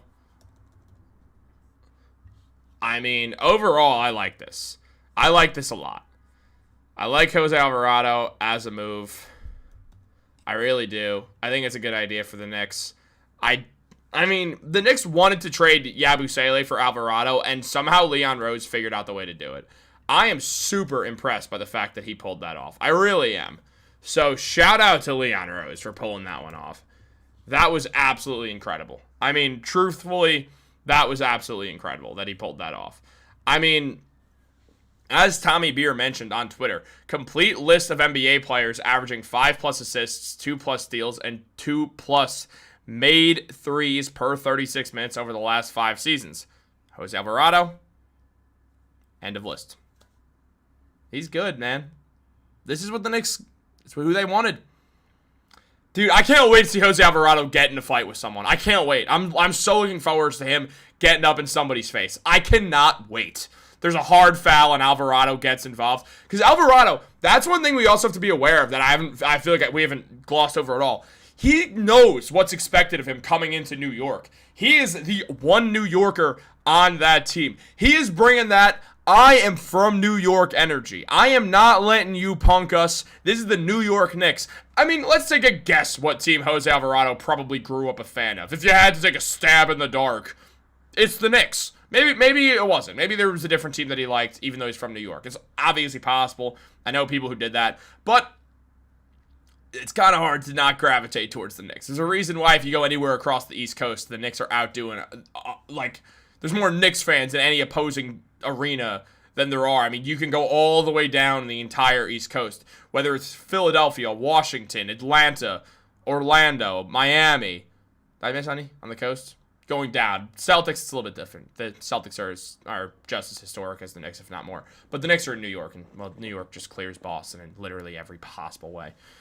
Everything closes in Boston at, 9, because Boston's weird and gross. Boston's not gross. I don't know what I'm talking about. I've never been to Boston. But,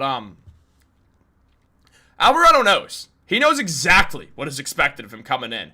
So when something happens, he's going to be right up in the middle of it. He knows that that is what people are looking for. He does, and he's ready for it. I can't wait to see how he does this. This is going to be very nice.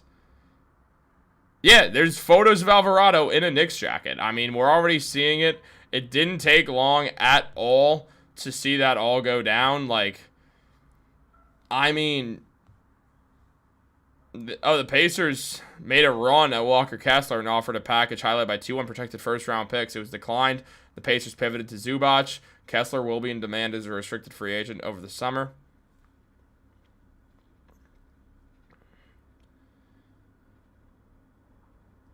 So, very, very, very interesting.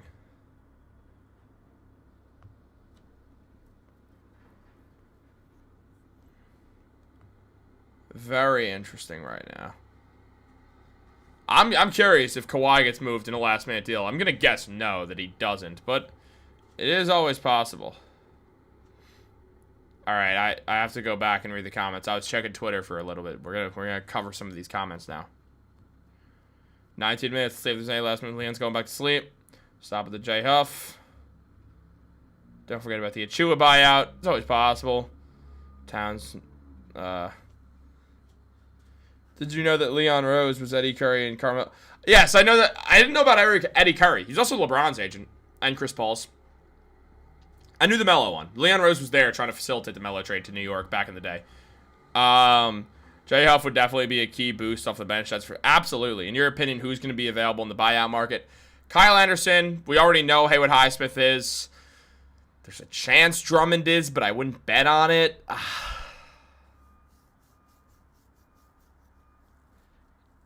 It's tough. Getting the Yabu contract off was big. I'm going to go back to this buyout comment. I didn't forget about it. I just have to kind of look at it. Dalen Terry is okay, but will he get any run, though? Dalen Terry got traded for Alvarado. That's how the deal worked.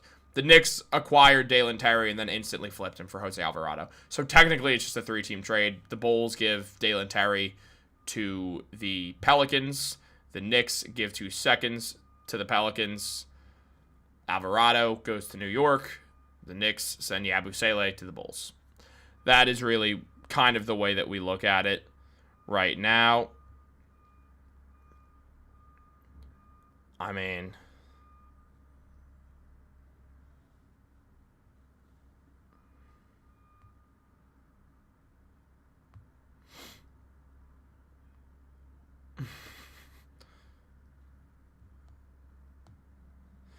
I'm seeing people say that when the Clippers stretch and waive Kawhi that we're getting him on the minimum. Obviously, that's a joke, but it's fun to look at. Did I sob when Nick Richards got moved? I did sob. I was crushed. I love Nick Richards. I've talked about Nick Richards more than... I think the only people I've talked about more in trade conversations in my entire time doing Knicks Digest than Nick Richards are Mikal Bridges and Giannis. I think they're the only two. Mikal's definitely the one I've talked about the most. Giannis has been pretty frequent as well. Done 1 or 2 videos on Zion back in the day. That's a while ago, a very long time ago. Like early Knicks Digest days when we had like 2,000 subscribers. Back when I was not the only person on this channel and there was 2 other hosts too.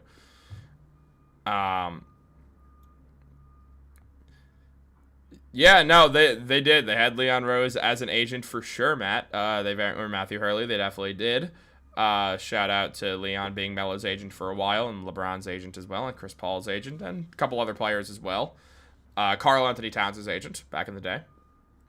This is my first time chiming in. I was driving, doing voice text, and I apologize. I've watched you since day one. I just haven't been ready to be heard. I appreciate you too, Justin. Hey, man, comment whenever you want, as much or as little as you want. I do appreciate the views. I say it all the time. You also don't have to comment. I know some people don't like making YouTube comments. That's totally fair. Hey, man, you do you. I very much appreciate that you watched.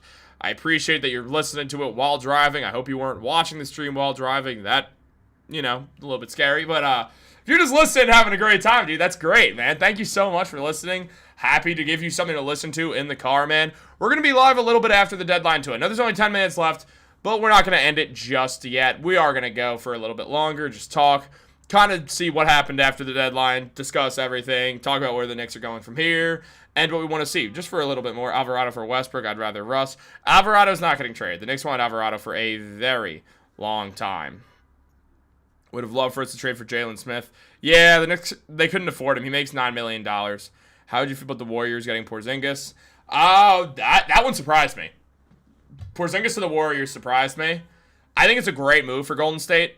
I really do. I think Porzingis fits there. He gives them rim protection. He gives them shooting. They needed more shooting, so I think it's a good move. I think it's a win.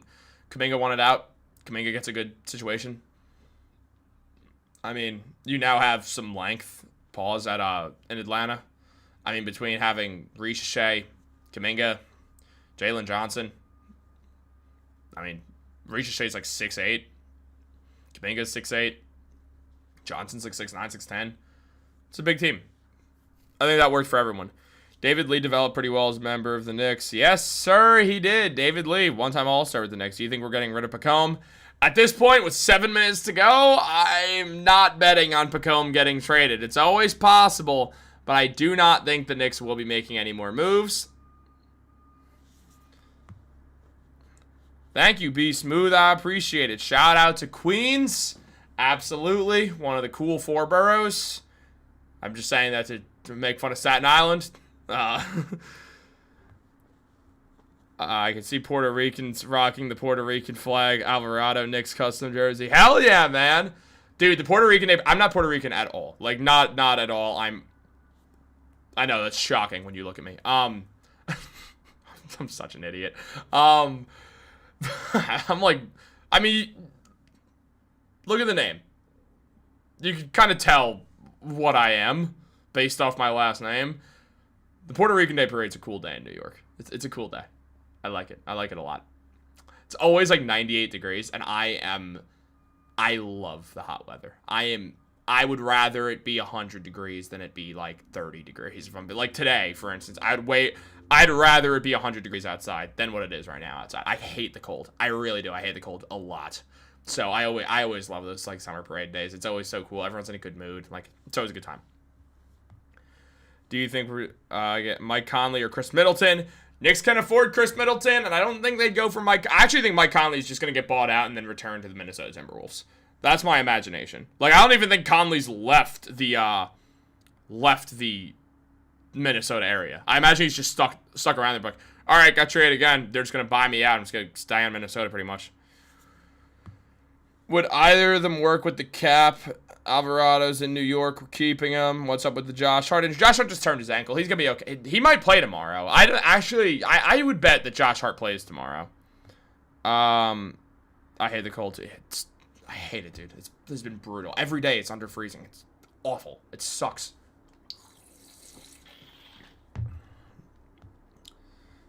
Like, I got plans tonight, man. I got a kickball game, and, like, it's indoors, obviously. It's like, going outside, it's going to be, like, friggin' 18 degrees. It's insane. Do you think we're getting or is Mitchell Robinson still shooting line drives at the free throw line? I think Mitchell Robinson's probably still shooting line drives, but I mean, he's got to find a way to get it to at least 50% because the hack-a-Mitch in the playoffs is going to become dangerous. It's why I want the Knicks to get another rim protector as well, just for protection in those parts of the game. I mean, you could always situationally sub. Throw Mitchell Robinson in there for defense and a possession, grab the ball, call a timeout if you're in the end of a close game. If it's like tied or something, it would make some sense. Absolutely. Josh Hart tweeted out Jose because he's very excited about his buddy Jose Alvarado joining the team. Josh Hart and Alvarado have been very close. The Bucks and the Suns have expanded this to a 3-team trade to include the Chicago Bulls, Ousmane Deng to Milwaukee, and Nick Richards to Chicago in the Amir Coffey Karl-Anthony deal. Interesting. Chicago Bulls and Sacramento Kings are the Bulls and their point guards, dude. 4 minutes. 4 minutes to go.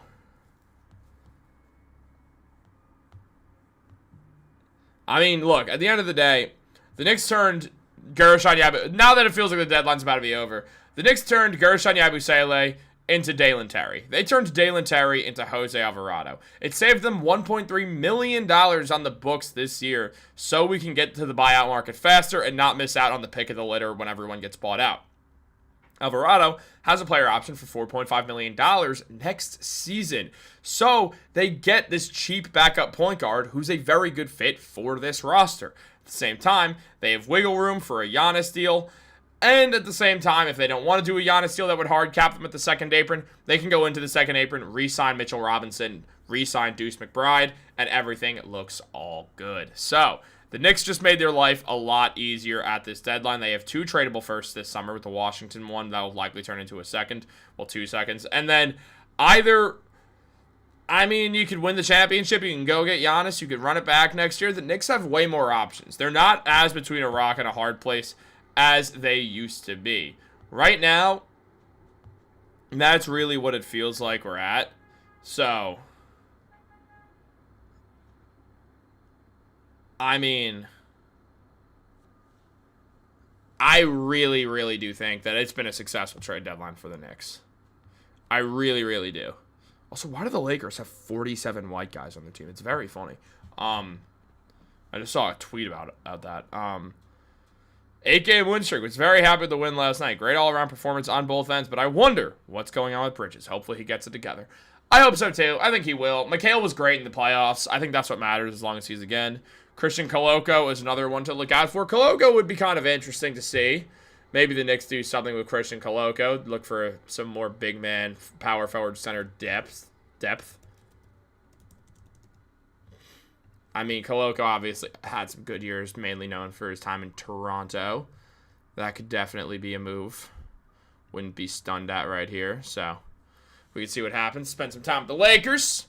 3 points per game, 3 rebounds. 43% from the field overall. Has Mitchell Robinson improved on the free throw? As of right now, I think Mitch is pretty much the same on the free throws. I think he's in his head. I really think more than anything, Mitch is in his head in the free throw line. I think he's overthinking it. Because, look, this is a big guy. I just saw some guy toss a cigarette out the 3rd-story window. Come on, dude. Yeah, he just tossed it right out his window. Like, some people, man. How exciting, though, is it that actually talking about the last person on the bench being important on the Knicks have built? Are the sidewalks down there... Are we actually going to use Jose? The sidewalks are never done, Justin. Are we actually going to use Jose? What about Kolek and Clarkson? Clarkson's been playing the wing the majority of this season. I do think they'll still use Kolek as well. I think they'll find a healthy medium now that Deuce is out for a while. They'll find a way to use him. That's my guess. I think Clarkson's minutes will definitely be a strong benefit, or will benefit strongly from Deuce's injury. I think more than anyone else, that is what I would expect. Things we ponder. LA, it's different out there. I'm actually going to LA in like a month. I was excited. I was going to watch James Harden, but now I'm not. Let's bring up Dink and scrap it out. Alvarado is going to be a problem. Plays with that New York swag. Facts, Joseph. But yeah, man, I think right now it's 3 p.m. We did it! Ariel Hukporty with his first career 3-point shot against the Wizards. Will that open up? I want Hukporty to shoot threes. He does it in the G League, so I think he's warming up to shooting threes in the NBA, which I want to see. But Clarkson kind of fell out of the rotation. Well, I mean, yeah, but next man up. Deuce is out. Clarkson's in. That's how I imagine it's going to work to a pretty high degree. But guys, we have done it. The trade deadline has arrived. The New York Knicks have acquired Jose Alvarado. Moves went down. Lives were changed. We've discussed it all for the last 2.5 hours. Matthew Hurley, you, Pistol Pete, you two, Justin, you guys have been in here for a minute now. I hope Clarkson wakes up. I do. It's possible. It's possible. Clarkson's had moments with, I mean, the Knicks, he was a massive part of them winning the cup. So I think there's a world where Jordan Clarkson wakes up. I mean, right now, what we're seeing with Deuce out for the foreseeable future for 2 months, we are going to see a mix of a few different guards step in here and get some more touches for sure. I mean, obviously, Alvarado, like that's an obvious one. Clarkson, Kolek. All of these guys, I do think, are going to get touches. They're all going to get minutes. They're going to try to find a way to pull this all off. Ja is staying in Memphis.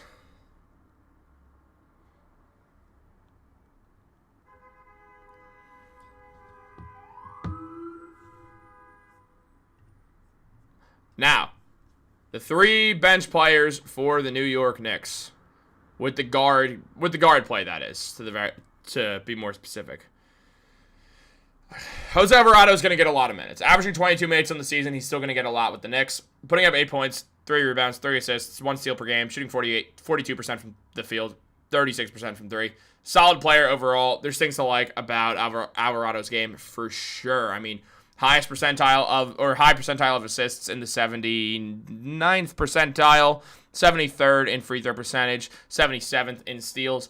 He's got things to like for sure about him.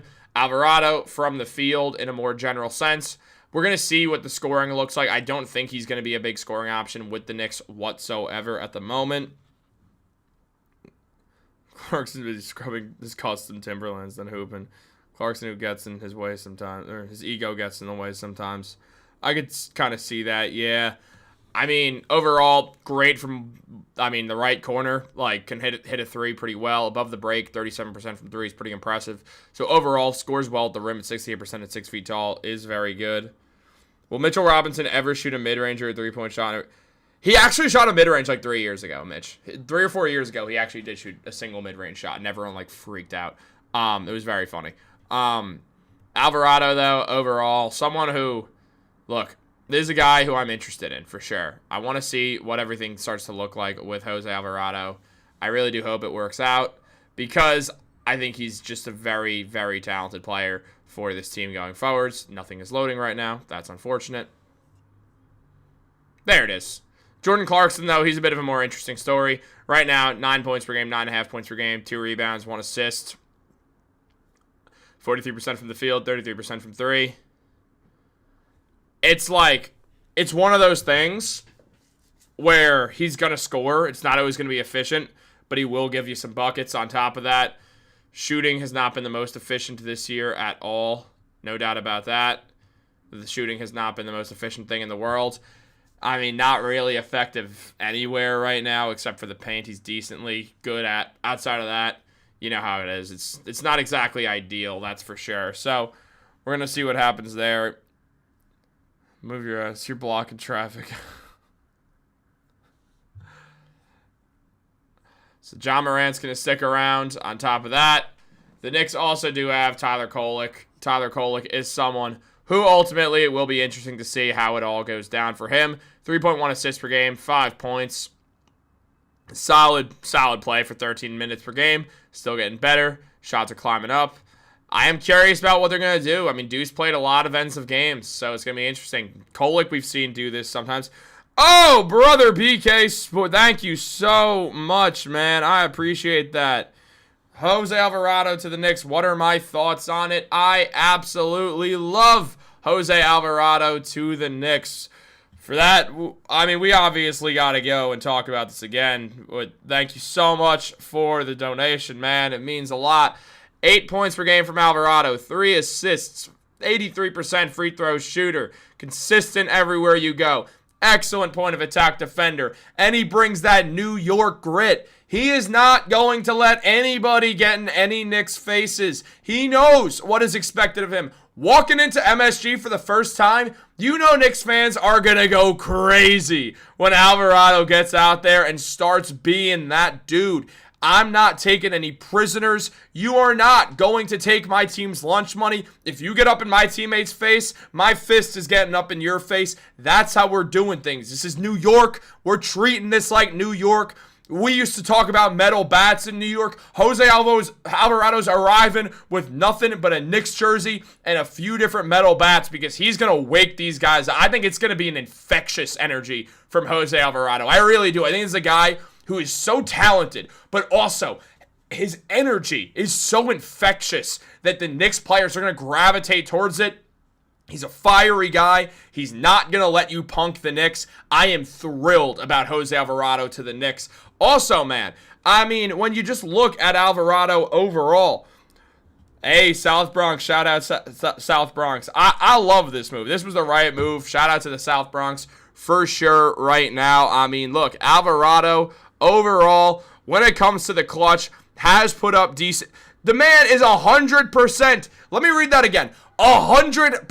100% from the free throw line in clutch situations. Alvarado is not afraid of anything. You put Alvarado in a cage with an alligator, you better be afraid for that alligator because he'll find a way. That's the type of guy that Jose Alvarado is. I'm afraid of what would happen to that alligator. That's the type of stuff that Alvarado is. You don't mess with Jose Alvarado. Now, Jordan Clarkson, he's going to step in as well. He does not really have too many clutch numbers on him because we're looking at who might step in for Deuce right now in clutch situations that Deuce has found himself in with the Knicks. But another one is Tyler Kolek in the 93rd percentile of clutch situations right now. Dude has been excellent in the clutch. He's a great clutch performer. I am so excited about all these guys. But Alvarado, man, that is the guy right here. That is who you want to see. Jose Alvarado, he's not taking any prisoners. You better get ready.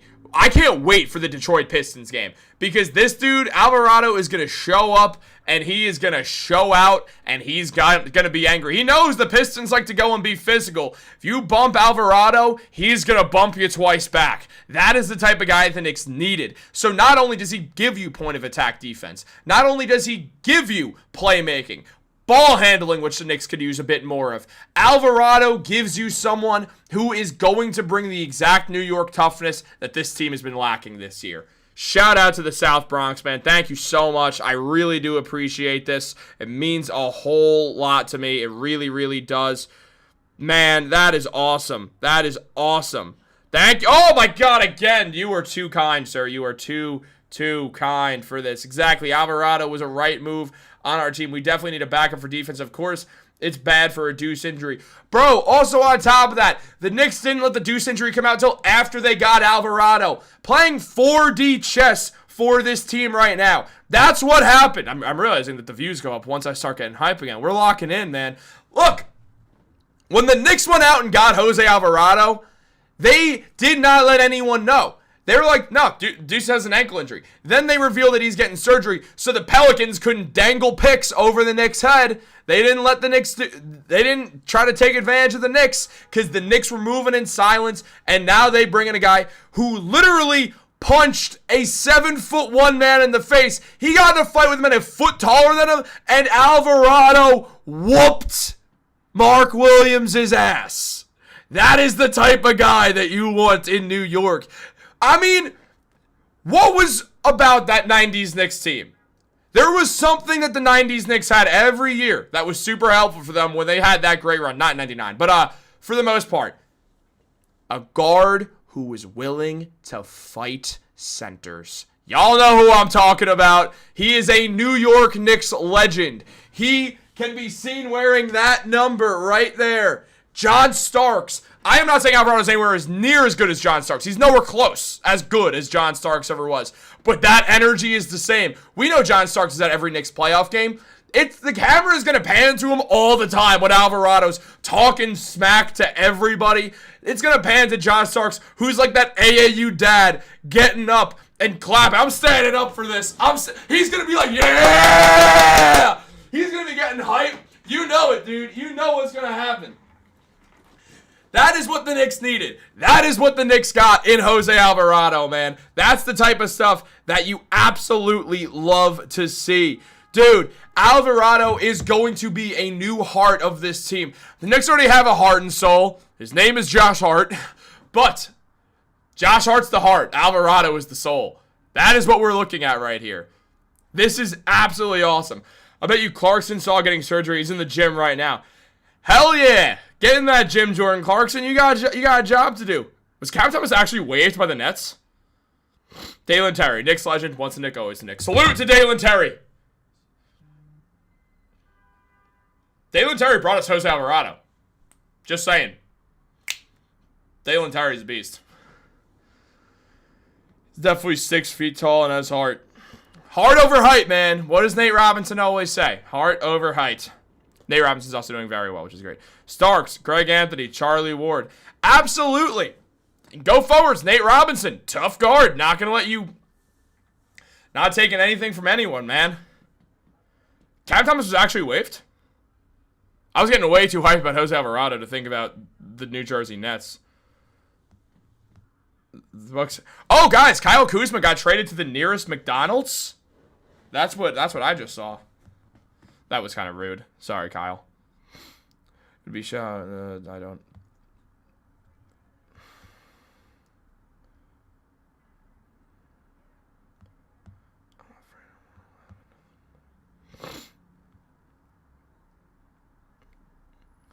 I don't see anything about Cam Thomas being waived. Did you just get me? Did you fool me? You might have fooled me. If it's not true, then you fooled me.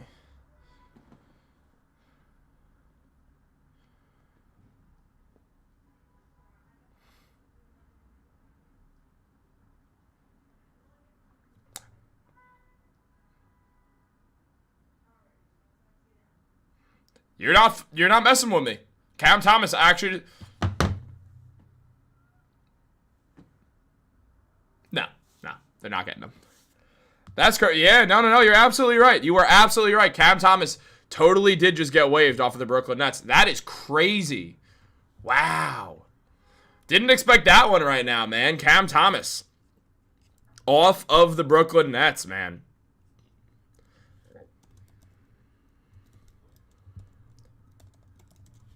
Wow, dude. I did not see that coming. They wanted a trade, did not get one. Wow. That is... Wow. That's crazy, man. Did you see that Mitchell Robinson mid-range shot his rookie season against the Hawks? Yeah, he used to be a little bit more confident. I think he's been told that his role is like not that, specifically by Tibbs. So no. Thomas to the Lakers. I'll tell you one thing. Thomas isn't going to the Knicks. I'll tell you that much. We're not going to entertain Cam Thomas to the Knicks here because, frankly, it's not happening.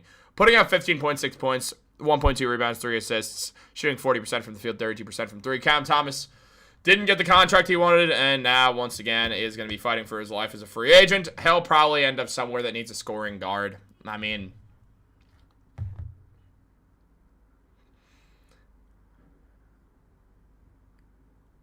Maybe Miami. Probably, maybe Toronto.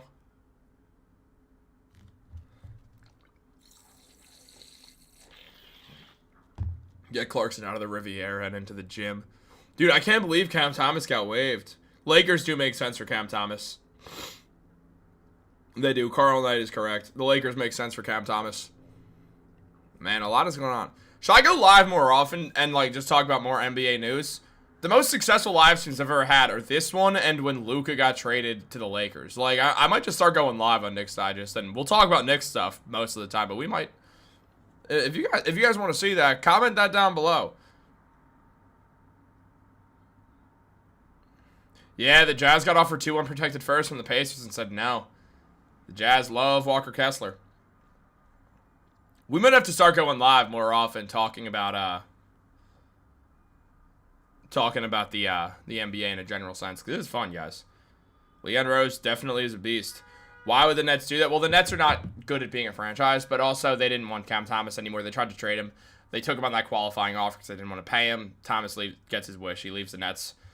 Very, very, very crazy. Wow, Cam Thomas off of Brooklyn like that. Ja Morant remains with the Memphis Grizzlies. Multiple teams are intrigued by Morant's talents, but none were willing to make a serious offer. So there that is.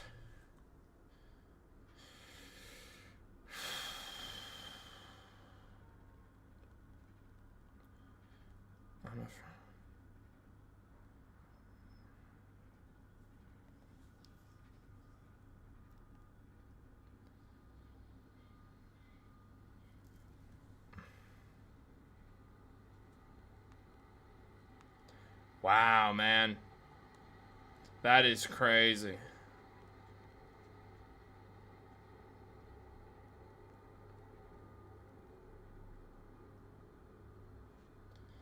Dude, I did not see that coming. Nah, Nick Claxton's not better than Mitch. Come on, you know that, Matthew Hurley. Release Clarkson. They can't release Clarkson. Well, they can, obviously, but they don't get the money back from releasing Clarkson. So that's where the problem starts to lie there. Is they don't really make anything for that. So that's kind of where there's an issue right now. I mean, overall, it's been...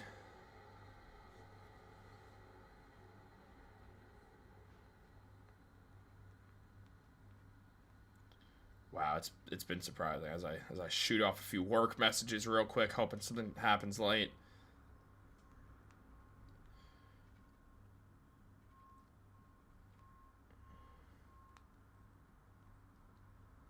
Yeah, the Pistons did not make a good trade.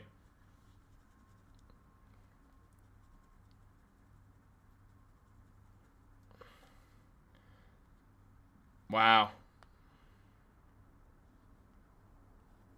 I mean,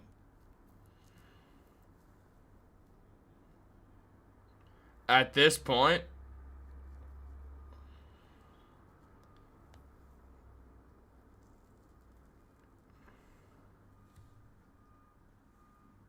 I mean, buyout market time, man.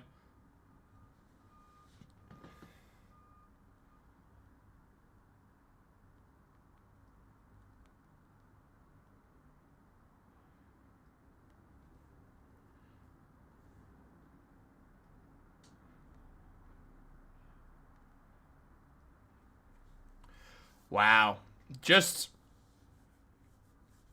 I am pretty stunned.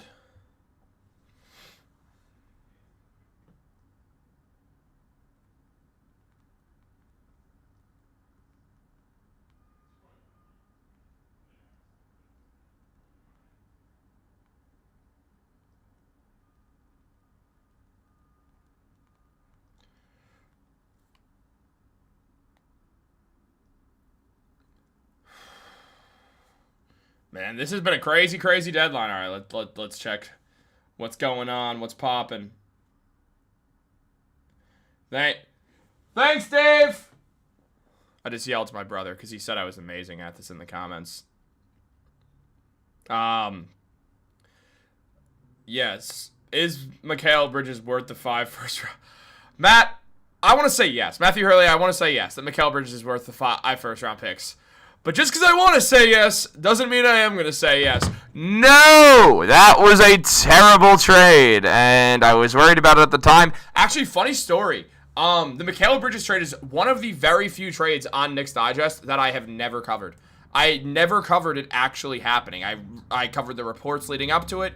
The day Mikal Bridges got traded to the Knicks was June 25th, 2024. That was my 23rd birthday. When that trade happened, I was in my ex-girlfriend's apartment. We were dating at the time. I don't just go to my ex's apartment like some psychopath. And it happened, and I was like, I gotta leave. And I did. I left because I had to talk about Mikal Bridges. And I didn't end up doing it because I felt bad. That's a completely true story, too. I was going to leave because the Knicks traded for Mikal Bridges. And then I was like, I probably shouldn't do this. She just bought me dinner and gave me Christmas and give me birthday gifts. But so in case anyone's wondering, my birthday is on June 25th. So there you go. Shams, no. Sohan would have been great for the Knicks. Yeah, but I prefer this move. I prefer getting Alvarado over Sohan, to be completely honest. I already know that one. Mitchell Robinson would definitely be a defensive anchor in the defense and change. Hell yes, sir. It's been 2 years since Mikal was traded. Come on. No, I know. I'm just briefly bringing it up because why not? Question, how many players can we get in the buyout market? So currently we have 14 players on the roster. We'd have to pay anyone unless we bought out, like, Clarkson or someone along those lines, but it would be Clarkson who we'd buy out. If we bought him out and got the money back, we could sign 2 new players. I don't think that's going to happen, but we could. So the short answer is 1. The short, most likely answer is the Knicks can sign 1 player on the buyout market. As I've said before, I do think that'll be a wing. I do think that there is a few options there. I would imagine they would explore the idea of George Niang. I'm trying to speak it into existence because he's a New Yorker, because I absolutely love his game, because he's shooting 60%. You heard me correctly, 60% from 3 this season. I want to see Kyle Anderson become a Knick. Brings a New Yorker to the team. Brings you a great defender who gets over a steal per game. 3 assists, 3 rebounds, all-around talent, efficient, fundamental player. I love the idea of Kyle Anderson. Gives you depth at a few different positions, can take a little bit of the pressure off of OG and Mikal. Overall, when we look at the numbers, I mean, in the 99th percentile, 7th in the NBA at 3-point shooting, 3-point percentage this year. That's really, really incredible stuff here, man. That's stuff to really, really be excited about. I love this. Kyle Anderson is efficient from all over the field, man. There's a guy whose efficiency is great, who makes you really, really excited. Just tuned in. Why are you stunned? I think that was probably about Cam Thomas getting waived. It wasn't about the Knicks. I wasn't too stunned about the Alvarado move. But look at these numbers from Kyle Anderson, man. Come on. Bring slow-mo to New York. There's a guy who is shooting 50% above the break, 50% in the left corner, 100% in the right corner. This is a guy who the Knicks should go for. Yeah, no, Cam Thomas isn't ending up with the Knicks. The Knicks don't need another scoring guard. They have Jordy McClarkson. I'm not subscribed, but I watch every... Man, hit that button. It's not going to change your life. Come on, Steel Toe Brown. I noticed the comment instantly. I saw you type that. I was in the middle of talking about Kyle Anderson, though. Come on, dog. Steel Toe Brown, you know you want to subscribe. We're having so much fun here. We're having so much... Look at all the fun we're having, man. This is going to become a way more often thing. I've sat in a chair for the last 3 hours to talk basketball with you guys. You guys think my ass doesn't hurt? Pause. All the way to the moon. And back. And then there and back again. But, man, you know you want to subscribe. I'm not going to beg for it, though. Playoff Mikal is different, though. Yesterday, I wanted him off our team. Then he hits a crucial 3. Mikal's frustrating. He is. The Knicks, I have not said this in a very, very long time at Mikal. And then we're going to go back to talking about Kyle Anderson because Kyle Anderson's awesome. But we're going to take him away because it's going to sound distracting. Or it's going to look distracting. The Knicks, yes, it was an overpay for Mikal Bridges. Nobody's debating that. But the Knicks saw Mikal Bridges as an important part of a means to an end, the end being winning the championship. The Knicks paid that price for Mikal because they thought he was the final step into winning a championship. So they thought, yes, this is a lot to trade for him, but we feel like we're trading these picks for a championship down the line at some point in the next couple of years. That's why they did it. You could say it's a bad idea if you want. I'm not really going to debate it. But I'm explaining why the Knicks made what was clearly an overpay at the time, why they did it. Because they saw it as something that they were like, okay, at the end of the day, we think we're going to win a championship because of this move. Now, back to regularly scheduled programming, which is glazing Kyle Anderson, because we have a lot of glazing to do still. Kyle Anderson, absolutely incredibly efficient right now. The percentage of his attempts, for the most part, scoring low at the rim. On top of that, why do I still have Cam Thomas's stats here? They're killing me. I don't want to see Cam Thomas's numbers anymore.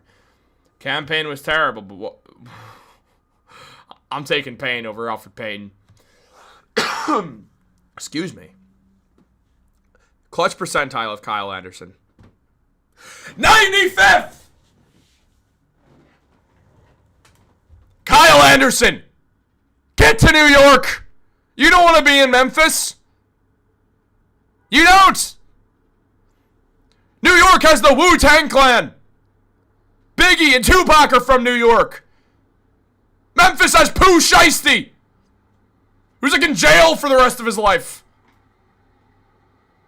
Come to New York, Kyle! If the Knicks get Kyle Anderson, I am guaranteeing it right here, right now. I will get a Kyle Anderson jersey, and I will wear it for a month straight in videos. Not for a month straight, genuinely. That'd be absolutely disgusting, and I'd be a foul human being to do that.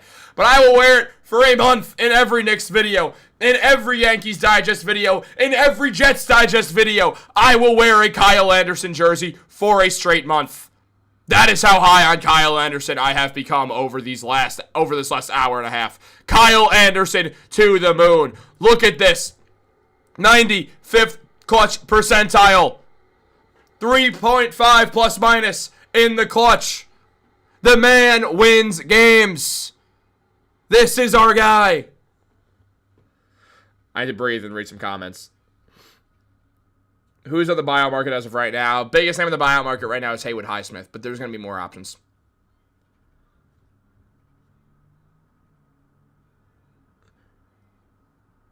Josh Hart is on the road trip, by the way. So Josh Hart should be playing at least some point on this road trip, which is good.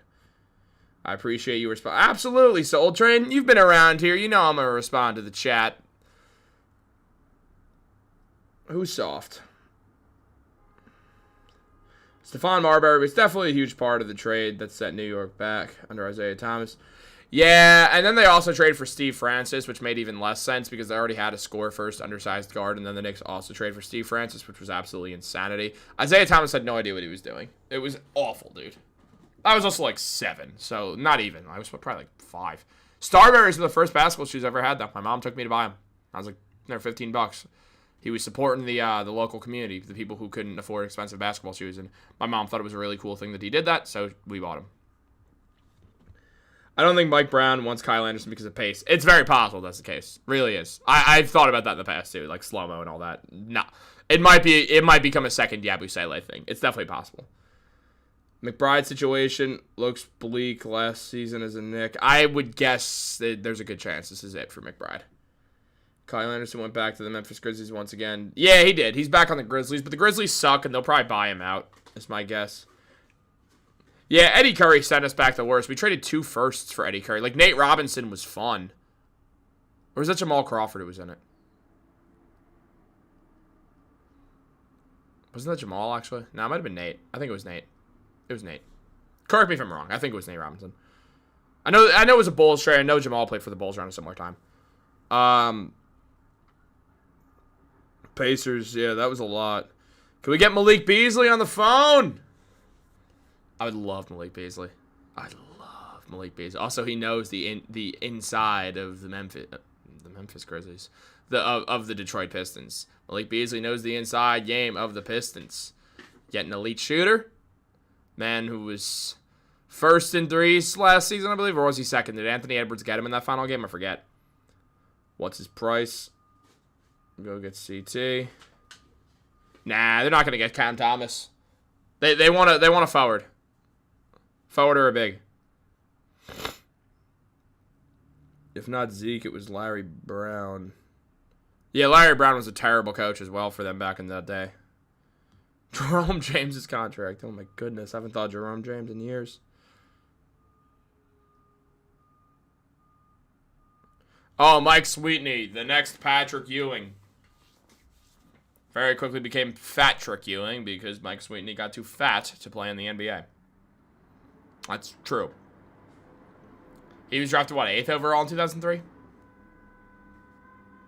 I was 2, so I wouldn't remember, really. I don't remember Mike Sweetney playing. Dude, look, part of my water bottle's green, so it just goes through the green screen. That's not interesting. It was Jamal. Okay, it was Jamal, yeah. I mean, Jamal was fun. Had some great moments with the Knicks. Had that buzzer beater from near half court to win the game against the Hawks. That was awesome. One of my favorite NBA highlights. Can they get DG? Gafford's not, he's not getting bought out. They'll keep Gafford around. I'm surprised Gafford wasn't in more trade talks. I mean, clearly the Mavs were trying to lose, so I don't know why they didn't trade Gafford away. I think they want to keep some help around Cooper Flag, because Flag has been on an absolute warpath the last couple of games as well. So I think that's part of it. Guys, we just hit the 3-hour mark on this stream. How incredible is that? We're cooking today. We are absolutely cooking today. I'm gonna drop a draft lottery video soon about the Washington Wizards. I am gonna give you a quick alert. It was before the trade, but still, I'm gonna drop a draft video on that. I have it ready. I'll probably drop that soon after this stream ends. Do that. We'll stream. We got a few streams going soon. These are fun. It was a good time. Great stream. Salute. Yeah, we're going to wrap this thing up in a little bit. We're not done quite yet because we're still having some fun in here. But I won't lie. I can only sit for so much longer. And I don't know how those guys who are, like, beyond loaded, the Kai Cenats of the world, like, how they just... Also, like, him and, like, ISO Speed are in phenomenal shape. I don't know how they do this. Like, doing this, like, it's not good for... It's so unhealthy. It's an unhealthy job. Like, I'm sitting all the time, man. Like, I don't understand how they do... Like, more power to them, too. I'm not, like, hating on them, if anything. I mean, like, they are the best at this, and they open it up for literally everyone. Like, it makes streaming more popular. So, like, they're absolutely great for, like, any content creation at all. But it's super, super incredible that they do this. And they also both seem, especially, like, Kaizenat seems like a genuinely great person. Members Antonio Davis and Vin Baker.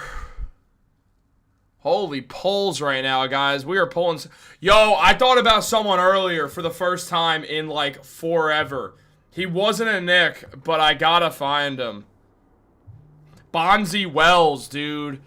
I don't know what made me think of Bonzi Wells, but I randomly thought of Bonzi Wells this morning, and I was like, yo.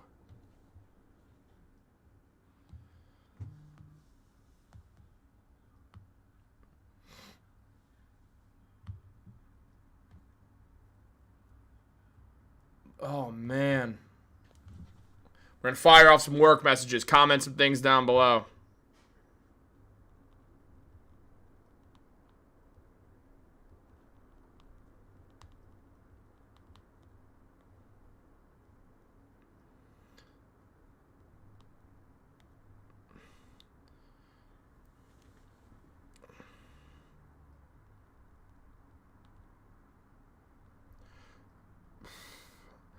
Shout out to Digest Media for all the fun that they've allowed me to have on Knicks Digest all the time.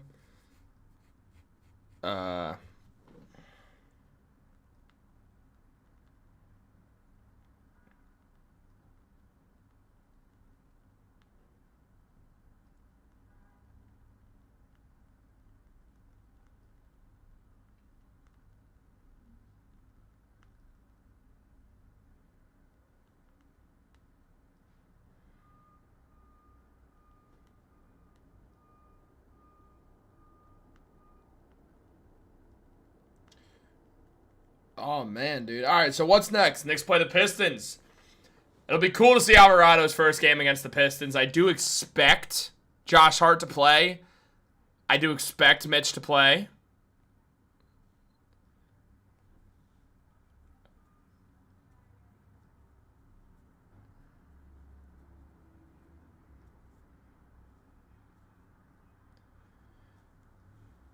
Guys, what do we got? What do we got left? What's there left to talk about right now? That is the question. That is the question right now. I want to see if I can put a poll out. I forget how to do this on this. If we could get a poll going, we'll throw a poll up on how we feel about the deadline.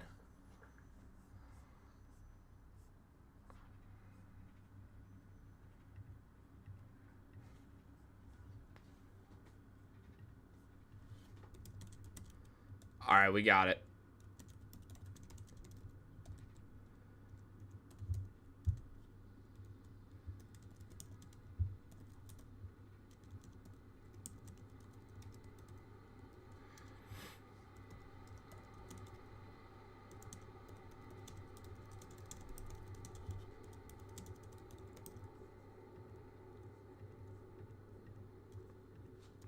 We got a poll dropping right now on this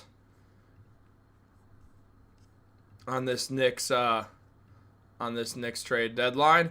On a scale of 1 to 5, 5 being great and 1 being terrible, how would you rate this Knicks trade deadline? Comment a number. How do you feel? Give me the reasoning for it. This is how we are going to wrap up this one. Oh my God, guys, this has been so fun. How does the buyout work? When it comes to who we could sign and in what order. We could sign anyone right now. Like, Haywood Highsmith got bought out. We could sign him right now. Like, we could. The players can agree. They'll get a few buyout offers. Like, Blake Griffin got a few. He got one from the Lakers, got one from the Nets in 2021. Took the Nets one. Like, it's not like waivers. It's completely different. I think Deuce is back for the playoffs. Sean Johnson, I do think Deuce will be back for I actually think he'll probably be back like a week or two before the playoffs. So we'll get a little bit of runtime. Do they go down the list of teams? Yeah, I mean, the players will decide which team they want to go to. Melo was definitely a terrible trade, including Gallinari, Felton, Mozgov, Wilson, Chandler. I mean, yeah, it was a lot. It was. I understand why the Knicks did it, though. Antonio McDyess and Marcus Camby. Wilson Chandler and Trevor Ariza were great players. Trevor went on to win like 2 rings. Yeah, Trevor Ariza was good. Jared Ronaldo Bachman. Wow. Yo, remember Two-Ray Murray? When we all thought Two-Ray Murray was the truth for 5 minutes? That was a time. Those are the days I'd like to forget. I blocked those years out. Jerome James, Trevor Ariza, Channing Frye, both drafted by the Knicks. Jordan Hill, drafted by the Knicks. Traded halfway through the season for Tracy McGrady. I don't think Jose will play against the Pistons. We might see him Sunday. There's a chance that Alvarado does not play. Yeah. Let's go, Knicks. Win tomorrow night. 4. Would have loved a wing, but getting Alvarado was huge. If they get Cam Thomas and Nick Richards, this deadline would definitely be a 5. I do like the move. I do. I would agree with you. I think a 4 is good. They didn't cover all their bases. They could use another wing, but Alvarado was a great move, especially with the Deuce injury. Trading Yabu for Alvarado definitely was a slam dunk. 100%, Sean. He's a gritty player we needed. He's also a great Deuce replacement. Kenny Skywalker was a great name. It was. What a time. It's insane the Kings made no moves. It's absolutely insane. Absolutely insane. Giannis posts, I'm not effing leaving on the Wolf of Wall Street meme on Twitter. That's funny. I think Giannis just wants to go to the Knicks and nowhere else, from being honest. The Jazz will be waiving Chris Boucher, so he'll have the opportunity to sign with the playoff team. He's averaged 8.7 points and 5.1 rebounds through his 9-year NBA career.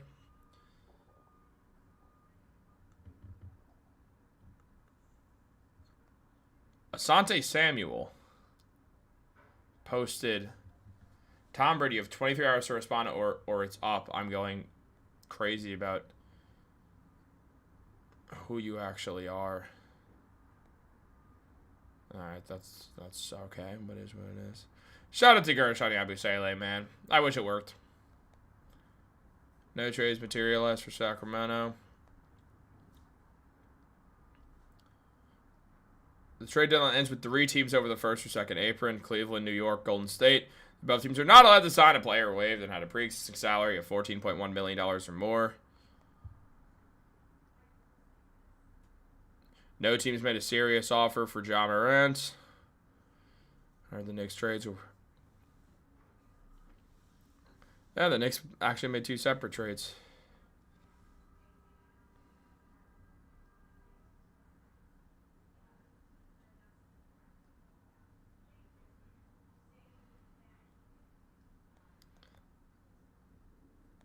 Wow, man. What a time. What a time it's been, guys. Happy birthday to Cam Schlittler of the New York Yankees. Love Cam Schlittler for all he did against the Boston Red Sox. 4, we freed up a space, picked up a new dog, and now we're able to re-sign Robinson. Didn't sell the farm/core. I agree. The only reason I wouldn't put it as a 5 is because we didn't get a good wing. But, like, still, great deadline. Really happy about it.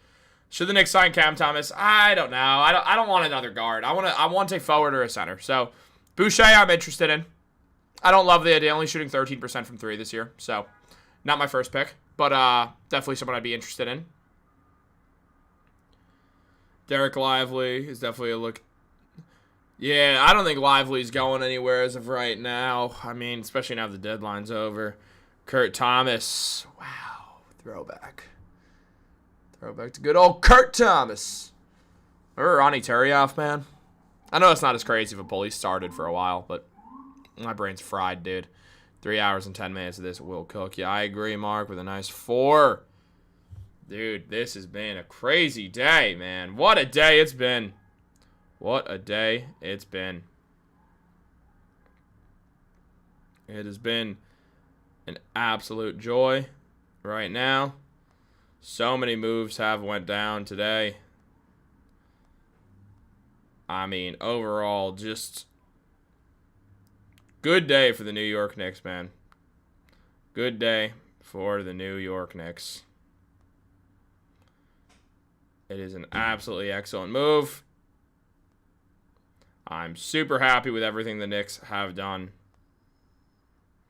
And overall, wow. What a time it's been, guys. All right, guys. That's going to be that.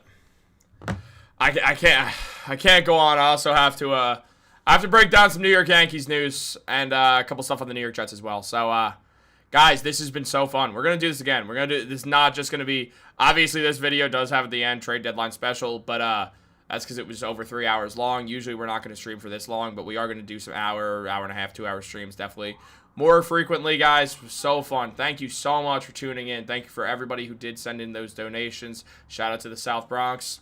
Means a lot for those 2 donations right there. Everything. This has been a really, really fun time. I mean, truthfully, it's the best job in the world. I'm super happy I get to do this for a living, and I'm super happy that I get to share all this stuff with you guys. The whole reason that Knicks Digest works is because you guys tune into these videos, to these live streams, leave your comments and your likes. All this stuff is the reason that all of this stuff is possible. This has become my life, and I mean, overall, shout out Pablo Pergione, just because I saw his name from Matthew Hurley. Shout out to Matthew Hurley. Shout out to Soul Train. Shout out to Pistol Pete. You guys were here for the entirety of this thing. Shout out to Sean Johnson, who's been around for a while. You've been here a whole bunch. Harlem 1967 has been around. I mean, Justin, I know you were driving at first. Thank you for showing up and showing out and leaving some comments down below. Shout out to everybody who really came in and out.